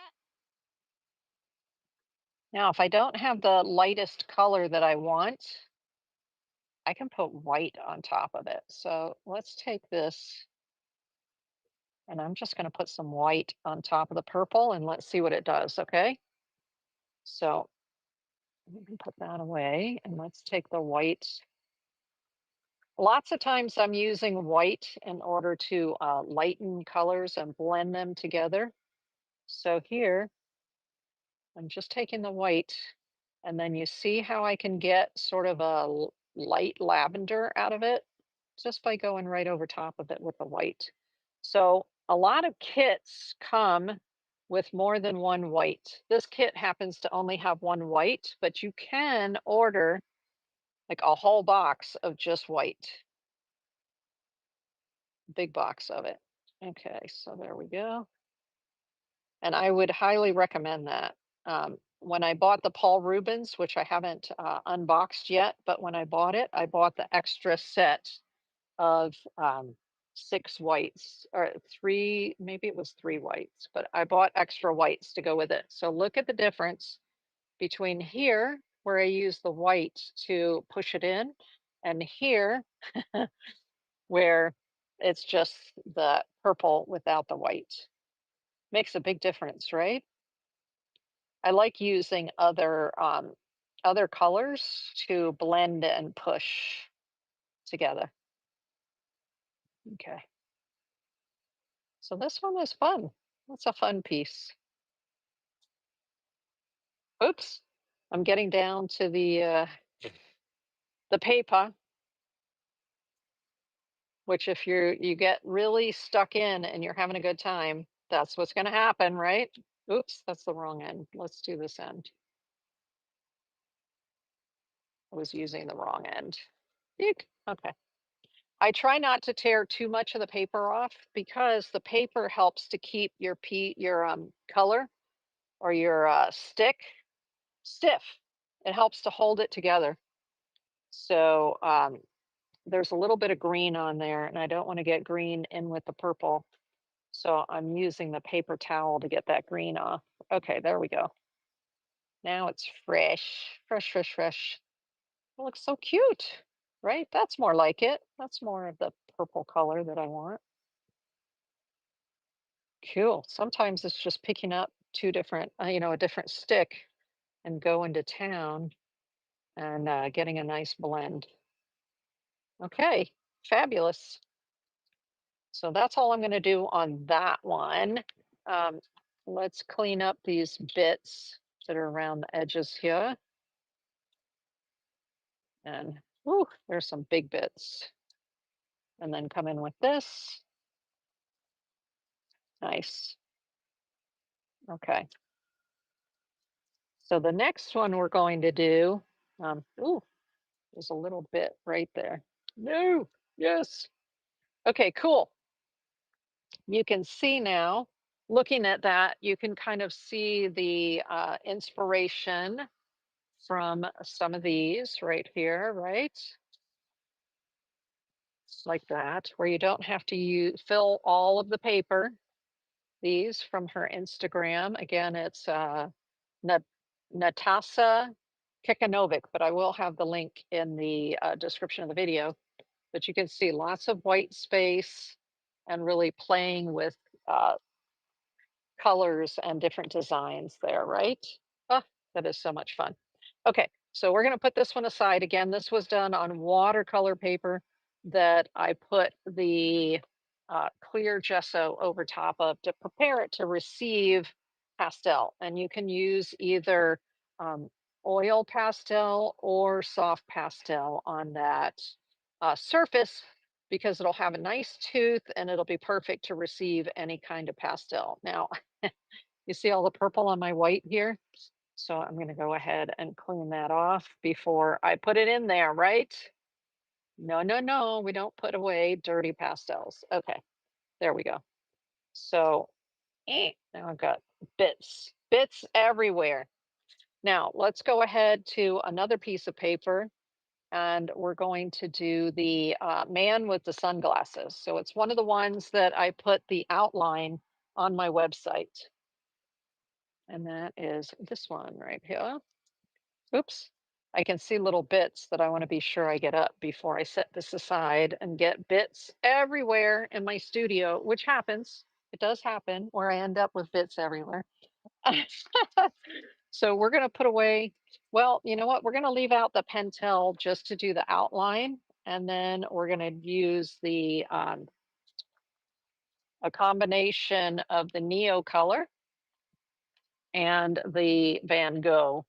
They're both about the same hardness. Okay. So this was, let me find this gentleman right here. This was from, what do they call it? Uh, Pixabay. So that picture is from Pixabay, but I love, you see how the glasses, what is it about orange right now? I don't know. I'm totally into the orange. So I'm going to set this picture close to where I am so that I can see it, just to have an idea of what we're looking at. And so I loved the glasses. And the Pentel are a harder pastel than these. Let's just play with these first so I can kind of give you an idea of what those are like. I'm just looking for a piece of white paper that I can do this on. So let me get rid of let me move the green girl right here. See, I'm getting little bits on here, but it's okay because I sprayed it last night with the sealant. So I'm going to put her aside. And so on this white, I just wanted to show you, let's take similar colors. So this is the NeoPastel from Caran, and it's filled quite a bit of the paper just by doing that. Let's take the Pentel right here. And there are no bits here either coming off of it. Okay, this one turned out to be a little bit redder, but very nice. This one is clumping a little bit more. This one's more smooth, but that's just because this one, the NeoPastel, is a way more expensive and little bit better quality, okay? But it's still very nice, right? And then let me show you the Van Gogh. So we've got the Van Gogh here.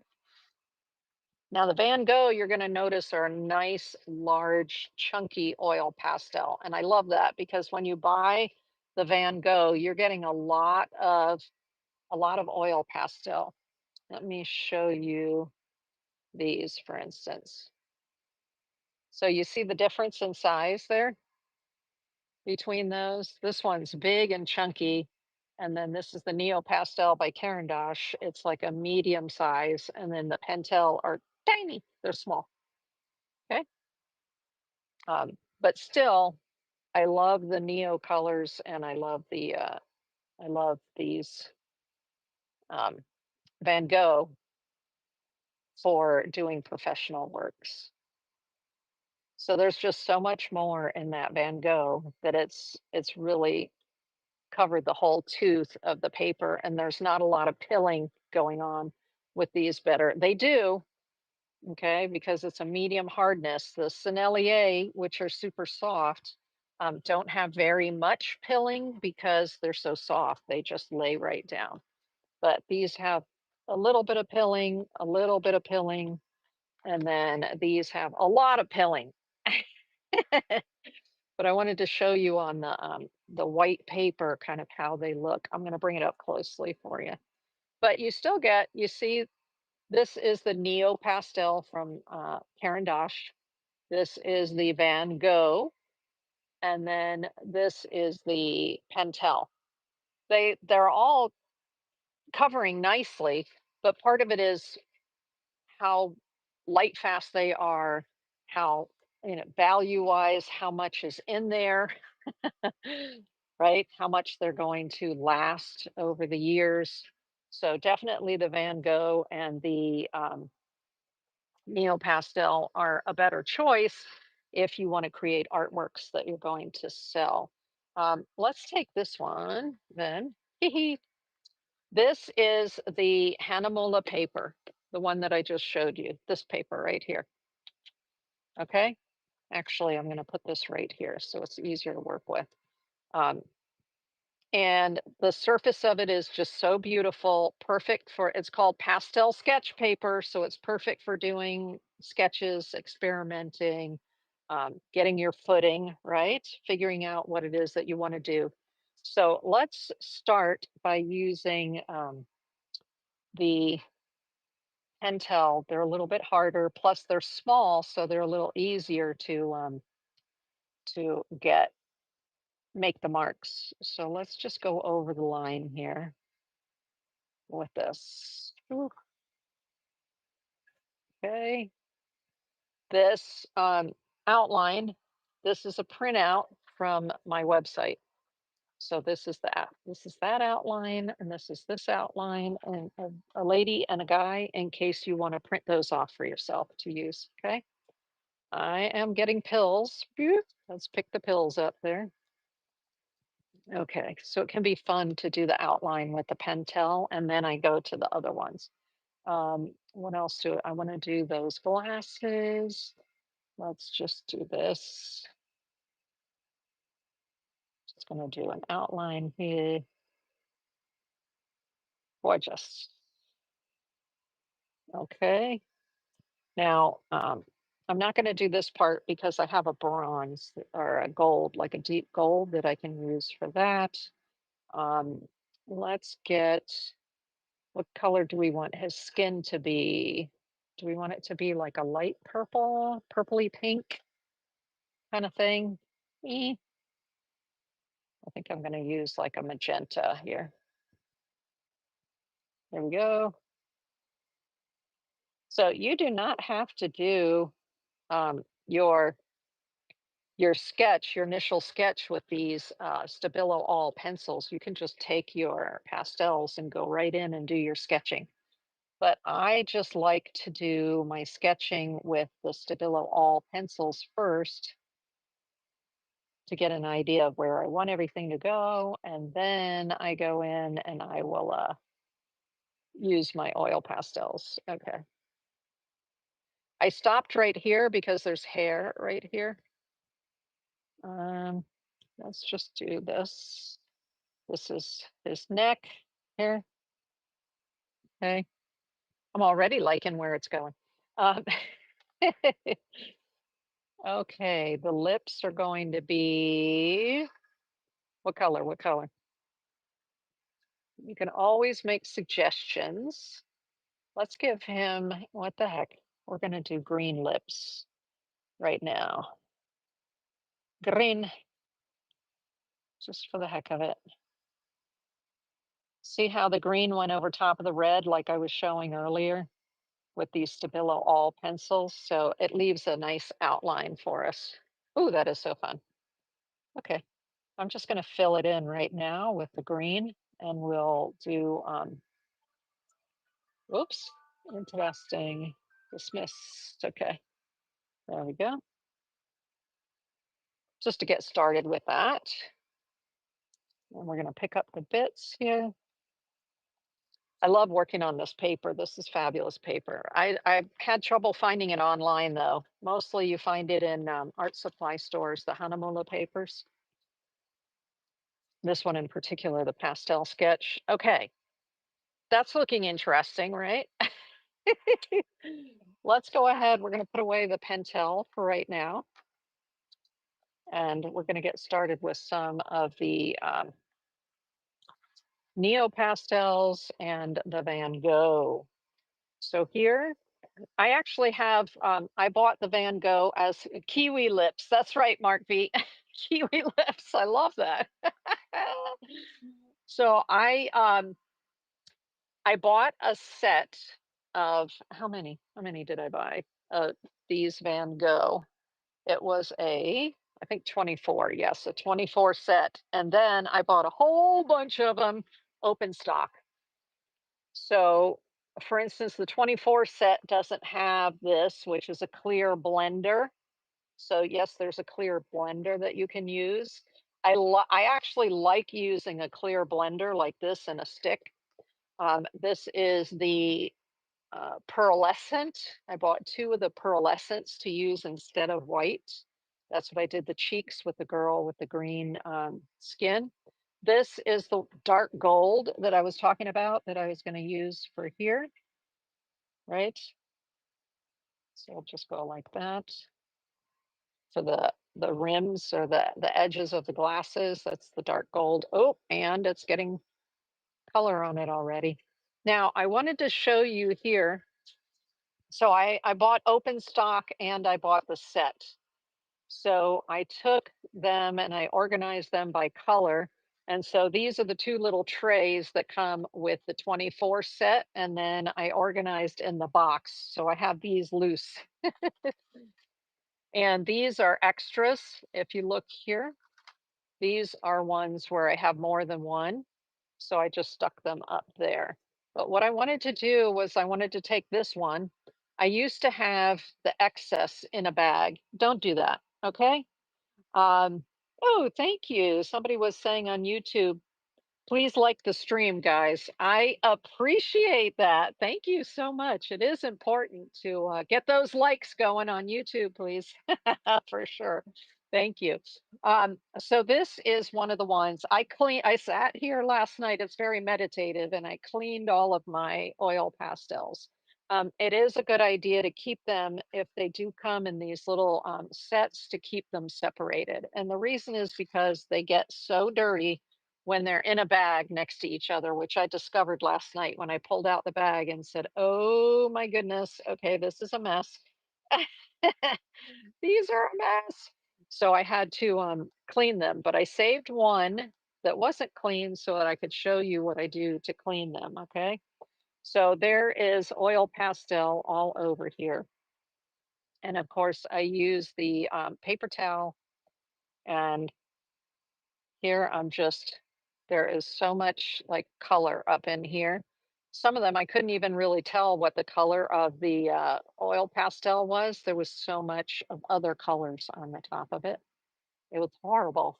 So I just use a paper towel and I get that off of there like that.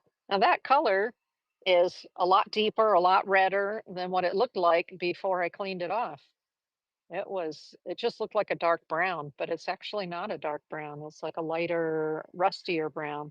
And then the body of it, I take a paper towel and I just wad it on my finger. And then I go back and forth here. And the reason that I want to keep them clean is so that when I pick them up and I go to use them, I don't end up getting colors where I didn't want them. I keep my hands relatively clean. Okay, so as this gets filled, I just move to another section like that. And then that way I can end up with a nice clean set. Who'da knew? Who'da knew how important it is to like keep your oil pastels clean? It really is. It really is. I've had oil pastels for many years, but only really started using them recently and really enjoy them. Okay, there we go. So that is nice and clean. And then there's a little bit of dirt on the bottom there. So now I've got a nice clean stick that I can put into here. I like to put them in color order. There we go. I don't know if you saw that, but I just, that's the one that I just cleaned.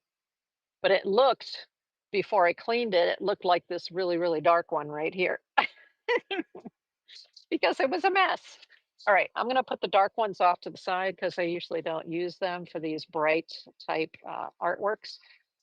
And so let me see, can you see all of these? Basically, you can. Okay, good. I'm going to throw this away. This is the one that had all of that inside it. Usually I just turn it, like turn the paper towel like this. And then I would turn it like this and like that. And then I just keep using it like that. So I can use all the bits, right? Okay, maybe instead of throwing it away, I'll just set it aside and use it later. Okay, so here we go. Here we go. I love that. Kiwi lips. Maybe that'll be the name of this piece, right? So let's take some of the Neo color. I really, really, really enjoy the Neo colors. Actually, what I'm doing is putting them up here. You might notice that in this little container, I've separated them. So I've got the browns, the blacks and grays, the yellows, the pinks and purples. orange and reds. I don't think I have a red in these right now. The greens and the blues here.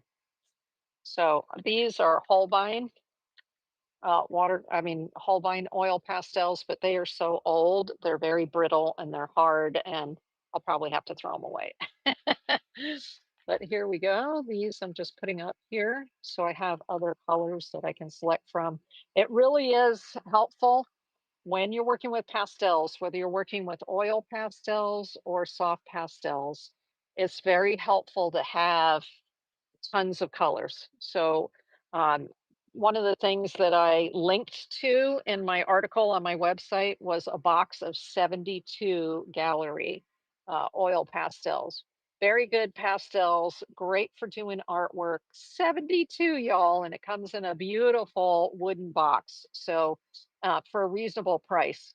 So, I definitely recommend buy as many as you can afford, as many colors as you can afford with the sets.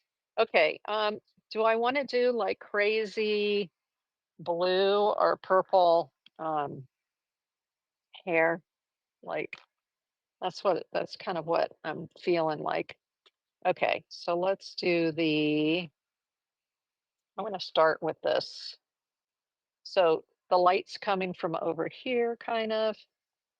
I'm just going to do this. And I'm putting some of the light here for the hair. And then, of course, this side and the area underneath, more underneath here is going to be darker. This part I can put here. Now, what I'm doing right now is I'm tapping, and I tap both with oil pastels and I tap with soft pastels, I find. If you're doing something like this, which is hair, I find that using a tapping motion helps a lot. Okay.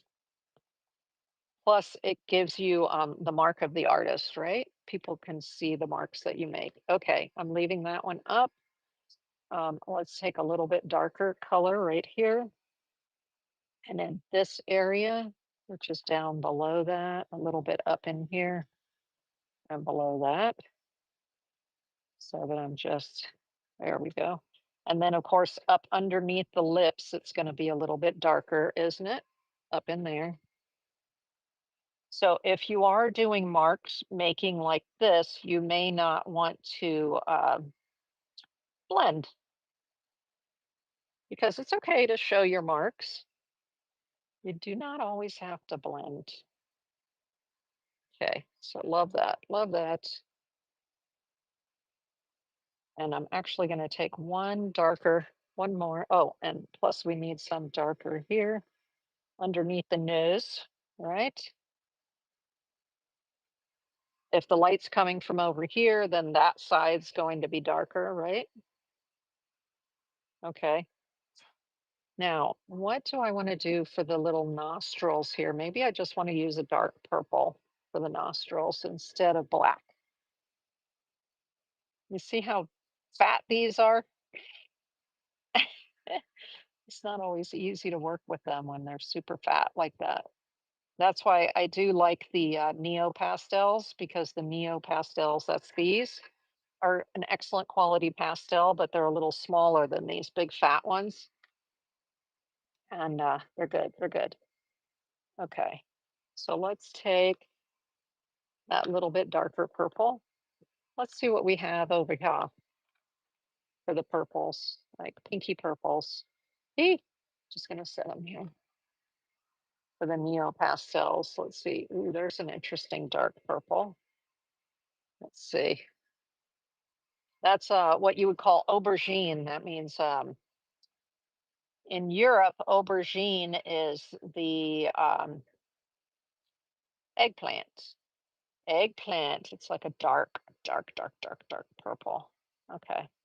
So I want to get way down here with that dark purple, especially when these are new. Like I use them, you see me using them flat a lot along the paper. That's so I can keep this flat. And that way, if I need little tiny marks, I can use the edge of this to get me those tiny marks. like it is.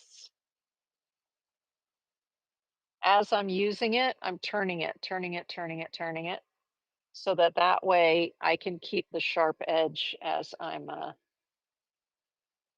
doing that. There we go. Nice. So we have some hair going there. Let's get a little bit more dark here, right? The areas that would be in shadow. Okay, not bad, not bad. All right, let's put this one aside. And ooh, I like the purple hair. Loving the purple hair. Oh, let's see. Now the eyes inside the glasses here. Let's do the eye space. Let's see if we have kind of a gray here. Do we have a gray? Yes, we have a gray. So remember, these are the NeoPastels. Let's do this first. Maybe I want to put like a blue in there. So there. Yee, not easy, right? Eh, there we go. Now he has eyes. What? There we are. And then the rest of this is sort of, it's a little bit gray because of the glasses. Actually, let me take some of this pearlescent. Why not? Let's take the pearlescent and go in there on top of the gray. So we've got a pearly gray. Nice. Okay, and those glasses, I love those glasses. So they have a very light, light orange sort of look to them. Is this a good orange look? Let's try this first. It's a little bit yellow, isn't it? It's a little too yellow, but that's okay. Not to worry. I'm going to put some orange on top of it. So I'm trying to not get too much of that gray or blue in there because actually it's over top of his eyes, right?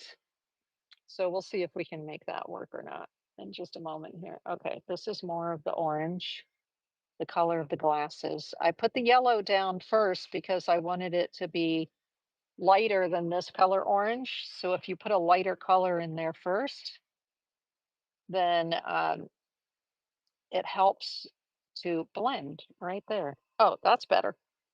That's better. Okay, come on. Right there, I'm getting a bunch of green mixing the blue and the yellow. So what am I going to do? I'm using the tool and I'm lifting some of that back up. There we go. Now you do get a stain on the paper. It doesn't come up completely, but what I've got in that background is that yellow for the most part. Okay. Yep. So you can scratch that right up. Let's put some of the yellow back in there. Doop. There we go. And then let's do some of the orange over top. There, that's better. Mo better, mo better, mo better. It's a better blending there. Okay, cool. I'm loving that. Now I do want to blend this a little bit up into the eyes, right? Because of the glasses. Now I'm getting some of the blue into the orange. That's okay. I'll just come back with a little bit more orange on top. So it's not an easy thing to do like clear like that.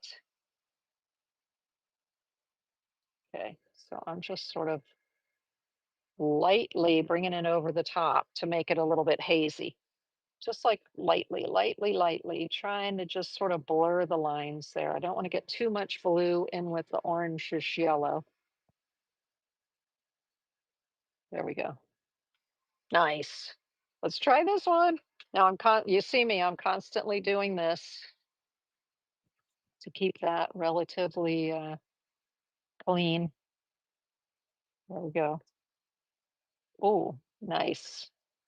Okay, now let's try pulling some of this into there. I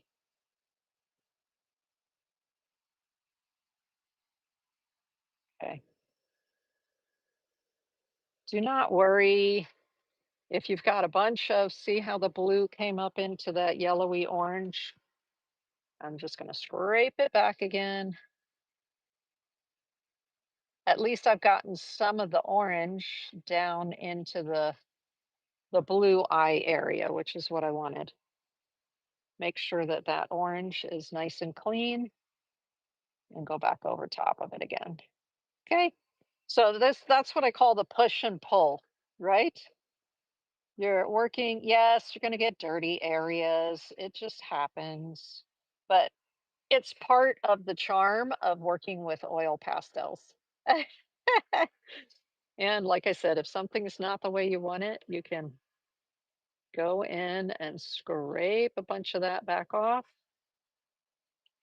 Not all the color comes back up, but enough comes back up that you can usually go back in. Okay, well, at least you can see that there are some blue eyes there. Let me get a little bit more of this yellow, and because I want to be sure it looks like the yellow of the glasses is over top of the eyes.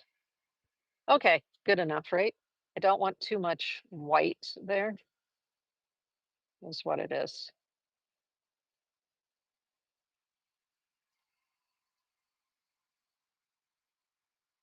There we go. Isn't that fun? That is fun. Okay, and I'm going to do a little bit more blending here and a little bit more blending here. Okay, yay. Now I've got bits, so I've got my kneaded eraser. And yes, even with the finer pastels, you do end up getting bits. It's okay. It's okay. Good. There we go. So we're in better shape. Oh, I love those glasses. I love them. I think they're awesome. Oh, actually, I can see because the light's coming from here. The bottom part of the glasses over here is a little bit lighter with the light coming through. So I'm going to pick a lighter yellow and sort of just push that orange aside just a little bit so that this particular one has a little bit more of the yellow going on there. Okay, cool.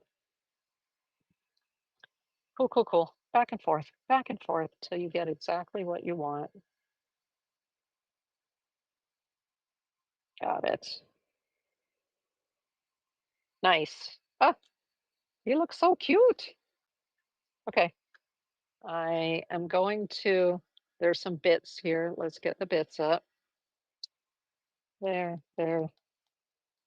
This really is the trick, is to have one of these, if not in your hand the whole time, right next to you, okay? The kneaded eraser comes like this. Actually, the one that I love the most is, at least for traveling, is Faber-Castell has one, a kneaded eraser, a nice size, and it comes in a little case that you can snap closed. Awesome. It's awesome. It just makes it so easy to travel with, right? Oh, I'm in love. I'm already in love. Okay, let's look at the, I'm going to do the inside of the ear here. And let's use a dark blue for the inside of the ear. Go. Uh, you can't see it, but I'm turning this to get that edge in order to be able to put it more where I want it with the edge. Okay, nice. Now, oh, the reason I put this in here like this, this one and the light one right next to it, I just wanted to show you that the Van Gogh, this this one and this one are the same color family. So this is ultramarine, is it? Let me see. Let me see. Yes, ultramarine. And this one is also ultramarine. And you're like, Tristina, they look totally different. Well, if you look at the color number, so the folks from Van Gogh put the color number on there. This says 504.9, and this one says 504.5. So they're both ultramarine, but the number determines the uh, the shade or the tone. So how dark it is or how light it is. And so I believe there are 9 grades for certain colors that you can get. So I could have a whole collection of 9 ultramarines, and it would be from dark, dark, dark all the way up to powder blue. But they're all ultramarine is the base color that's inside them. Okay. But I wanted to make you aware of that because there are color numbers on here as well as color names. And this says ultramarine and this says ultramarine. And you're like, what? Well, that's what it is. It's shades and tints of ultramarine, okay? So that you understand that. These also have on them the light fastness rating because they're a professional art supply. So they're 3 stars, 3 pluses right here. So that means excellent light fastness. All right. And that means they're good for using for what I want to do as an artist. All right, now I love this color right here. It's a Viridian, it's called. Love this color. So I'm going to put this in here at the bottom of the lip because it's like an electric green. Ah, and I love that. Okay, there. I'm sort of defining the shape of the lip. Okay. And then, of course, the other place you're going to put darkness on a lip is underneath here. Whoop. There we go. And let's use the colorless blender. Let's try the colorless blender. So this is a colorless blender, and it lets you come in and sort of blend in the color with the other colors around it. Oh my gosh, fabulous. Fantastic. I love what that does. That's terrific. Okay, I'm going to show you the unblended. This line is the unblended and this area is the blended. You see how it did that? It just blended it right in with the uh, colorless blender. I love colorless blenders. If the line of paints, the line of oil pastels or oil sticks or anything that you're getting, if it has an uh, even pencils, I have colorless blenders for my pencils. Oh my gosh, they're so good. So definitely if you see one, this is what you can do with it. It's for you to use to blend your colors. Nice. I'm loving it. Loving it. But it's dirty. Dirty, dirty, dirty. And I need to get all of that green off of there, don't I? Before I go to use it again. Okay. Now I got some color right here that I don't want. So I'm gonna sort of the thing about Viridian, this deep color right here, the Viridian dark kind of neon green almost, um, is it's a staining color. So even though I'm lifting up, there's still a stain that'll be left there. So I just have to go over top of it, right? Now, right now I have red lines in the lips, but if I wanted to put some green lines in the lips, I could use this Stabilo All Green, right? Let's make sure there's nothing on there. And I can go in and I can do a little more definition using this green. So it's the same color as the lip instead of having the red there. The red looks like he cut his lip or something. Now you're going to get oil pastel on here, so you need to wipe it off periodically. And when I went from one spot to another spot, I turned my pencil because that's a trick. Anytime you're drawing uh, or using the oil pastels, just turn the pencil or turn your oil pastel. I even turn my the other kind of pastels I have, the soft pastels, I do the same. It just becomes a habit once you learn to do it. Okay, there we go.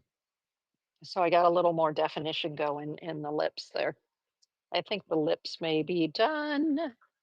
Okay, um, let's go to what now? I'm looking at comments. Okay, just checking to see if I missed anything. And let's do the skin. The skin. Ah, I love, love, love that light, light, light minty color, right?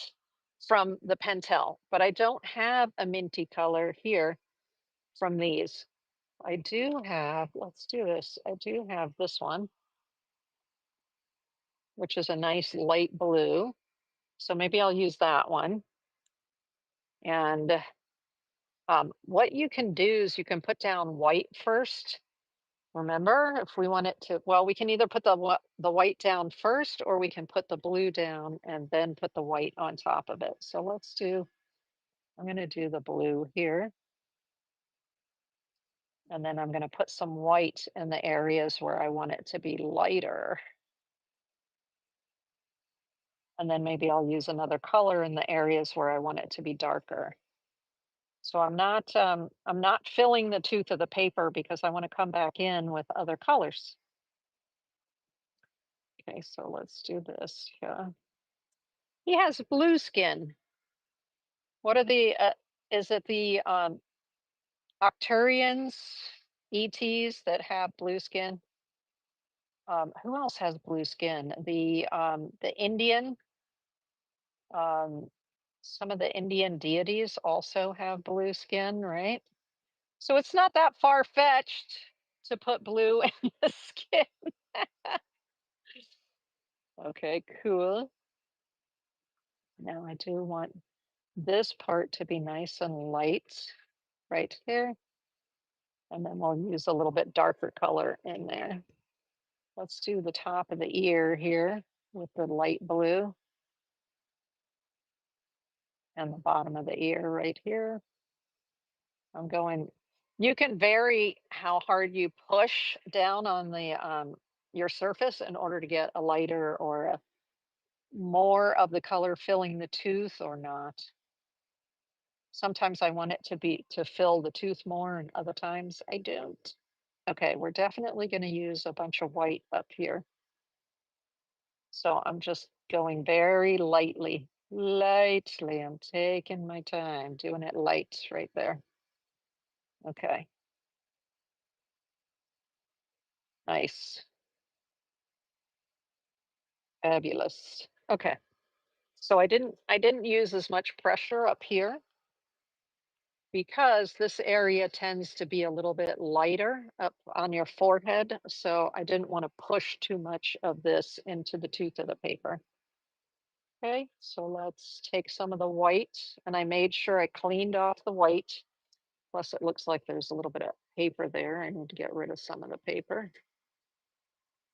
There we go. And all right, let's go to town.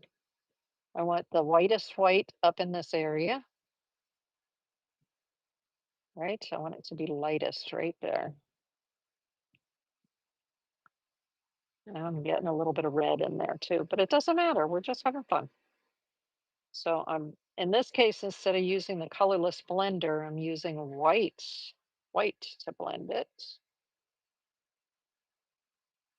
There we go. And then now on the nose, the nose, right? Okay, cool. I am getting bits because you see how I'm pushing?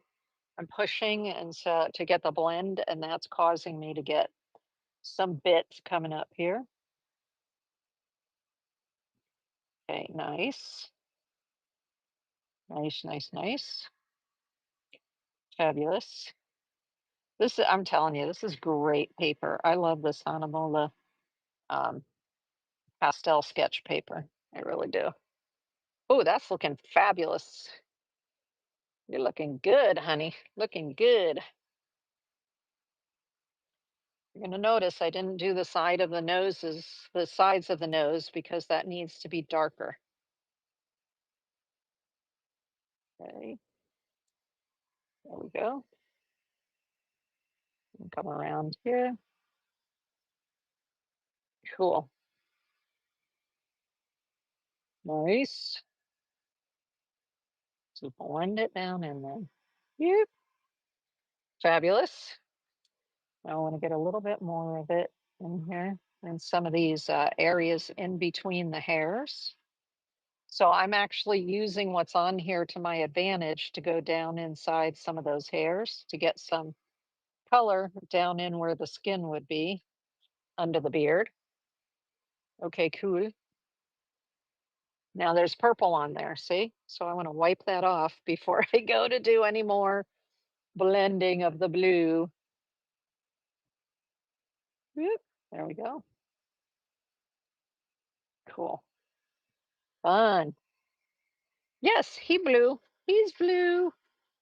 Love that. Now there are bits everywhere because of the blending. So let me bring it up so you can see some of the bits that are going on here. So if I hold it at the side, can you see all the little bits there? Looks like Shiva. Yes, thank you, Mark. Shiva. That's the color, Shiva. Correct. Okay. So I'm just picking up the bits here. I'm partway through. I'll just turn it because I don't want too much color to get picked up and then deposit color in other places, right? Can you see the blue that's on there? Okay, let's do that. And then I'm going to use it in some other places here. I can see little bits, so I'm picking up my bits, picking up the bits. Okay, cool. Before I move on to adding more color to the skin. All right, nice. Oh, just a little bit more. You can flatten it like this too and just sort of pick up the bits that are in all these different areas. All right, cool. Lovely. Now, of course, the nose is going to be a little bit darker on the sides and darker underneath. So we still want something in this color family, but we want something darker, right? They're kind of the same color family, right? So we're going to come in here. Actually, I'm going to put a little bit of this light blue first, just a little, just a little, and down below here, not too much. And then I'm going to come in with this darker version of the color for the edges of the nose, right? Okay, underneath here. There we go. Nice. And then also at the bottom of your lip down underneath here, there's also a little bit of darkness, right? It gets darker. So I'm just going to put a little bit light pressure right underneath here. So we sort of have a little bit of a shadow under there. Or you can go bold and, press harder and get a lot more. It's up to you. Okay, good. So we've got some more there. Fab. Now, I mentioned earlier, a lot of people like to use their finger to blend. So you absolutely can just get your fingers in there. Whether they're gloved or ungloved, it doesn't matter. I'm trying to get a little more contrast here so I can show a little bit more of that. There. Nice. Okay. Now I could use my finger or I can come in here with my blending stuff like that. Sort of blend up in there, blend up in here. Okay. Cool. So now you can see right underneath the lips. You see how it's a little darker underneath the lips? So that helps to actually bring out the lips by giving you some contrast with the darker color back behind it. So I'm going to leave that up like that. No, there are more bits. Okay, picking up the bits. And what I didn't do here is I didn't blend the side of the nose. So let's blend the side of the nose.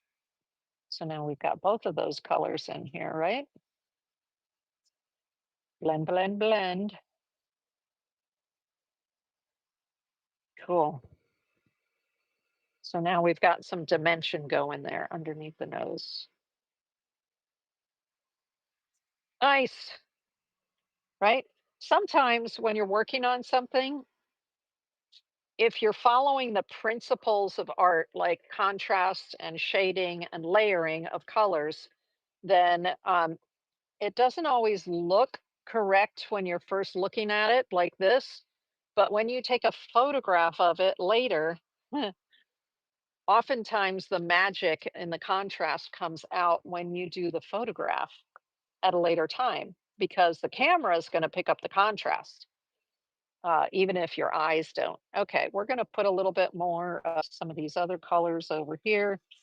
Um, I want a little bit more of a shadow next to this side of the nose. And actually, I think I like it leaving a line there. You see how I have a bit of a line instead of blending it all in there? Why not? You don't always have to blend everything. You can leave those marks, the artist marks, and then a little bit more here also. And then just do that. Few marks on that side of the nose. There we go. And then I'm going to bring this and I'm going to come over here because I've got my lightest lights, my darkest darks, and then I want to do my mid-tone, right? Want to get that contrast there. And like I said, I can either blend it in or not blend it in. Let's blend that a little bit to give us some dimension, a little more depth. Okay, cool. I don't mind leaving a little bit of the white there as well. Okay, what are we going to do for I guess the eyebrows should be purple, kind of to match this, right? So let's go back in here with my purple. I think I'll use this light purple right here to start. And just start it with a light purple. And then we can go darker. Okay. I'm turning it, using the edge and turning it. Hey, Critter Chops, welcome in, welcome in. Over on Whatnot. Woohoo! We are playing with oil pastels today and doing some funky portraits and all these crazy colors using oil pastels. Ooh, I like that, but he almost looks like a bird at this point. The way this is going. Okay, I'm going to put a little bit more of this in here. That white was annoying me right there. Okay. And then I'm going to use a little bit darker purple there. So let's do this one. Now this one, there's no edge to this one. So I'm actually going to turn it around and I'm going to use this edge right here to get some more lines going. This is a little bit darker color. So I'm bringing in the dark. There we go. Just to give me a little more definition there. Down in the bottom section here. And I'm turning it using the base there to get some darker colors. Okay. And then I want a really dark one. So I'm going to use this aubergine from the NeoPastel. What are they? Yeah, they call it aubergine. Because Caran is made in Switzerland. They're Swiss, so they're European. So they call eggplants aubergine over in Europe. That's what my mother-in-law, I was married to a Brit, and so my mother-in-law would always call her eggplants aubergine. And the first time I heard it, I was like, "What? What are you talking about?" And then my husband schooled me on what that was. There we go. I'm just adding a little more purple into the facial hair. He kind of looks like a bird in this part right here, but whatever. You can always, if this stuff doesn't, it'll set up a little bit, but it doesn't completely cure. So you can absolutely come back, a day, a week, a month later and go back to it. If you haven't fixed it with your fixatives, you can just continue working on it. Okay, so I like where that's going. Let's go underneath here. It's going to be super dark over here. These are so creamy, y'all. I just love these. These are the Neo color. They're very creamy, very creamy. Okay, so let's do we kind of had a shadow here on this side, right? And this is his neck. So we're just going to do that like that for right now. And then a little bit more shadow right there. And just so creamy. The NeoPastels are just lovely. The only thing is they're like super expensive, you know. Okay, let's take this one. This is the Van Gogh, but both excellent quality. There we go. So I'm just putting a little bit darker version of the his head there. I could come back in here and just use a little bit of white. Where did I put my white? There we go. I can sort of blend this together with the white and I'll get a variation slightly darker than the color of this with the white. There we go. Just sort of blend that together. And then let's blend it into the dark color. Let's go like this at the neck. And then just, I'm using the white to blend just a little bit. Okay, dude. Nice. There. So light's coming from here. Look at that. Ah, right. No, I've got lots of color on my white. There we go. So if you don't have enough contrast between the face and the body, oops, bye-bye white. Hold on, coming back. Okay. If you don't have enough contrast between the face and the neck, sometimes I go back in with a dark color like this, and I'll just go right along here, kind of right along the chin. And then that helps to separate. Now I'm going to use my finger and I'm just feathering it like that. So that at least gives you the idea that there's separation between this part of the face and the neck here, okay? And of course, there's like tons of bits right now from all of that blending. Let's pick those up. Okay, there we go. Now, the cool thing is, if I decide this is just too dark and I want to lighten the neck area up, I can just come in. I can either scrape off some of the color that's there and then come in with the lighter color, or really often I will just go right over top of it. The nice thing about these professional oil pastels is they layer better than the Pentels. The Pentels, you get minimal layering out of the Pentels, but these, woo, these will layer nicely. So there we go. Now I just lightened this up to look a little bit closer to the tone of the face, right? Oh, what are we doing? The hair on the head. I think he dyed his hair. And so we're going to go in first with the orange, like this. I think he dyed his hair to match his glasses. So I'm going to start with orange here. just for the heck of it. And then I'm going to layer some other colors on top. It's okay that it's blue on the edges. It doesn't matter. There we go. Okay, cool. Here you go, dude. Now I'm going to leave this a lighter yellow. Oops, there are bits on there. Let's get those off with the paper towel. Oop.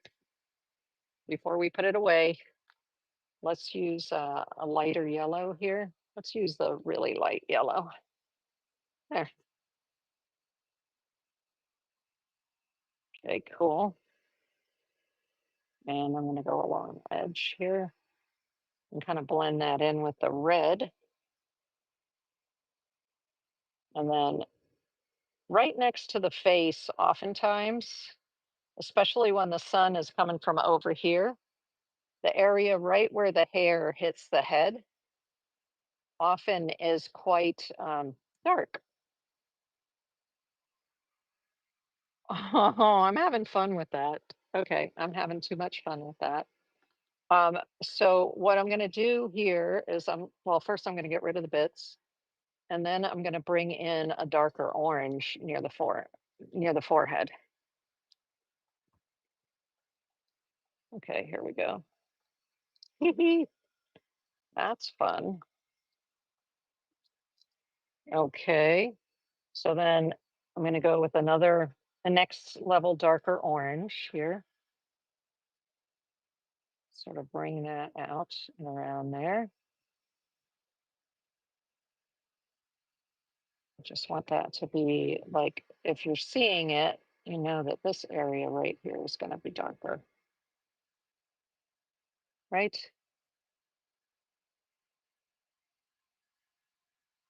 And then I'm going to bring in that blender, the colorless blender, to do some blending. Okay, there we go. Nice, nice layering. Okay, so here we're going to clean this off before we put it away. There are some bits. We're going to get this up before we go in with our colorless blender. There it is. Oh, I just love this thing. Love, love, love it. Highly recommend that you get a colorless blender. Okay. So then I could come in and instead of using this blender, I can just use the colorless blender to sort of blend the colors in together. What do they say the color is? Huh, they say 120.5. That's weird. I don't know why they call it that, but they do. Okay. Because I had a line. I had a line right here and I wanted to blend that in. So I'm just using circles and the colorless blender to sort of get those lines in there. I mean, get rid of the lines. Oh, that's fun. Now there's a little bit of blue in there. What the heck, blue? Where did you come from? Okay, so after doing the blending, I'm cleaning off the colorless blender, and then I'm going to come back in with some a little more streakiness. And plus, this side of the hair should be darker, significantly darker than the other side, since um, this is the side where the light's coming from. So I'm just using a very light touch and letting it just sort of skirt over the surface, just to add just a little bit there, just a little. Plus, it shows the hand of the artist, right? It's okay to show the hand of the artist, show marks like that. You don't always have to blend everything in, right? Okay, lovely. All right, let's get that up.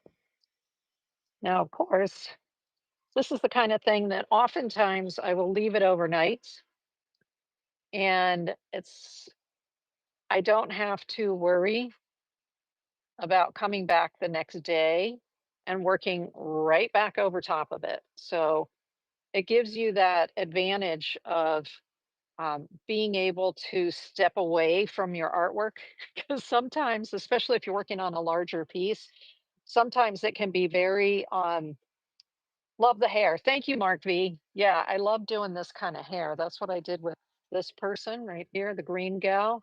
You see how I blended with the dark and then went out toward the lighter, assuming the sun was coming from over here or the light source was coming from over there. Um, I call it hair on fire. I love doing the hair on fire technique. Now, of course, I could go all around the outside and do various marks, or I could just do a solid color around the outside. Sky's the limit, right? Oh, another thing I noticed that I wanted to make you aware of is that another good reason to leave this overnight and then come back to it the next day is that even though oil pastels don't fully cure and get solid, they do, they do cure a little bit.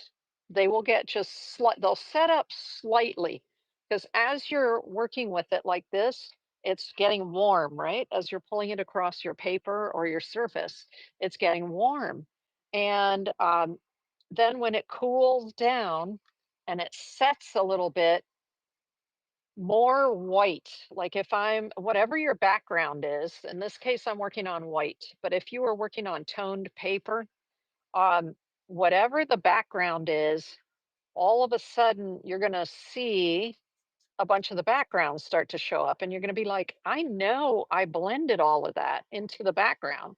But what happens is as it sets, it pulls in just a little bit, and you end up getting white in spots where you know you didn't have white before.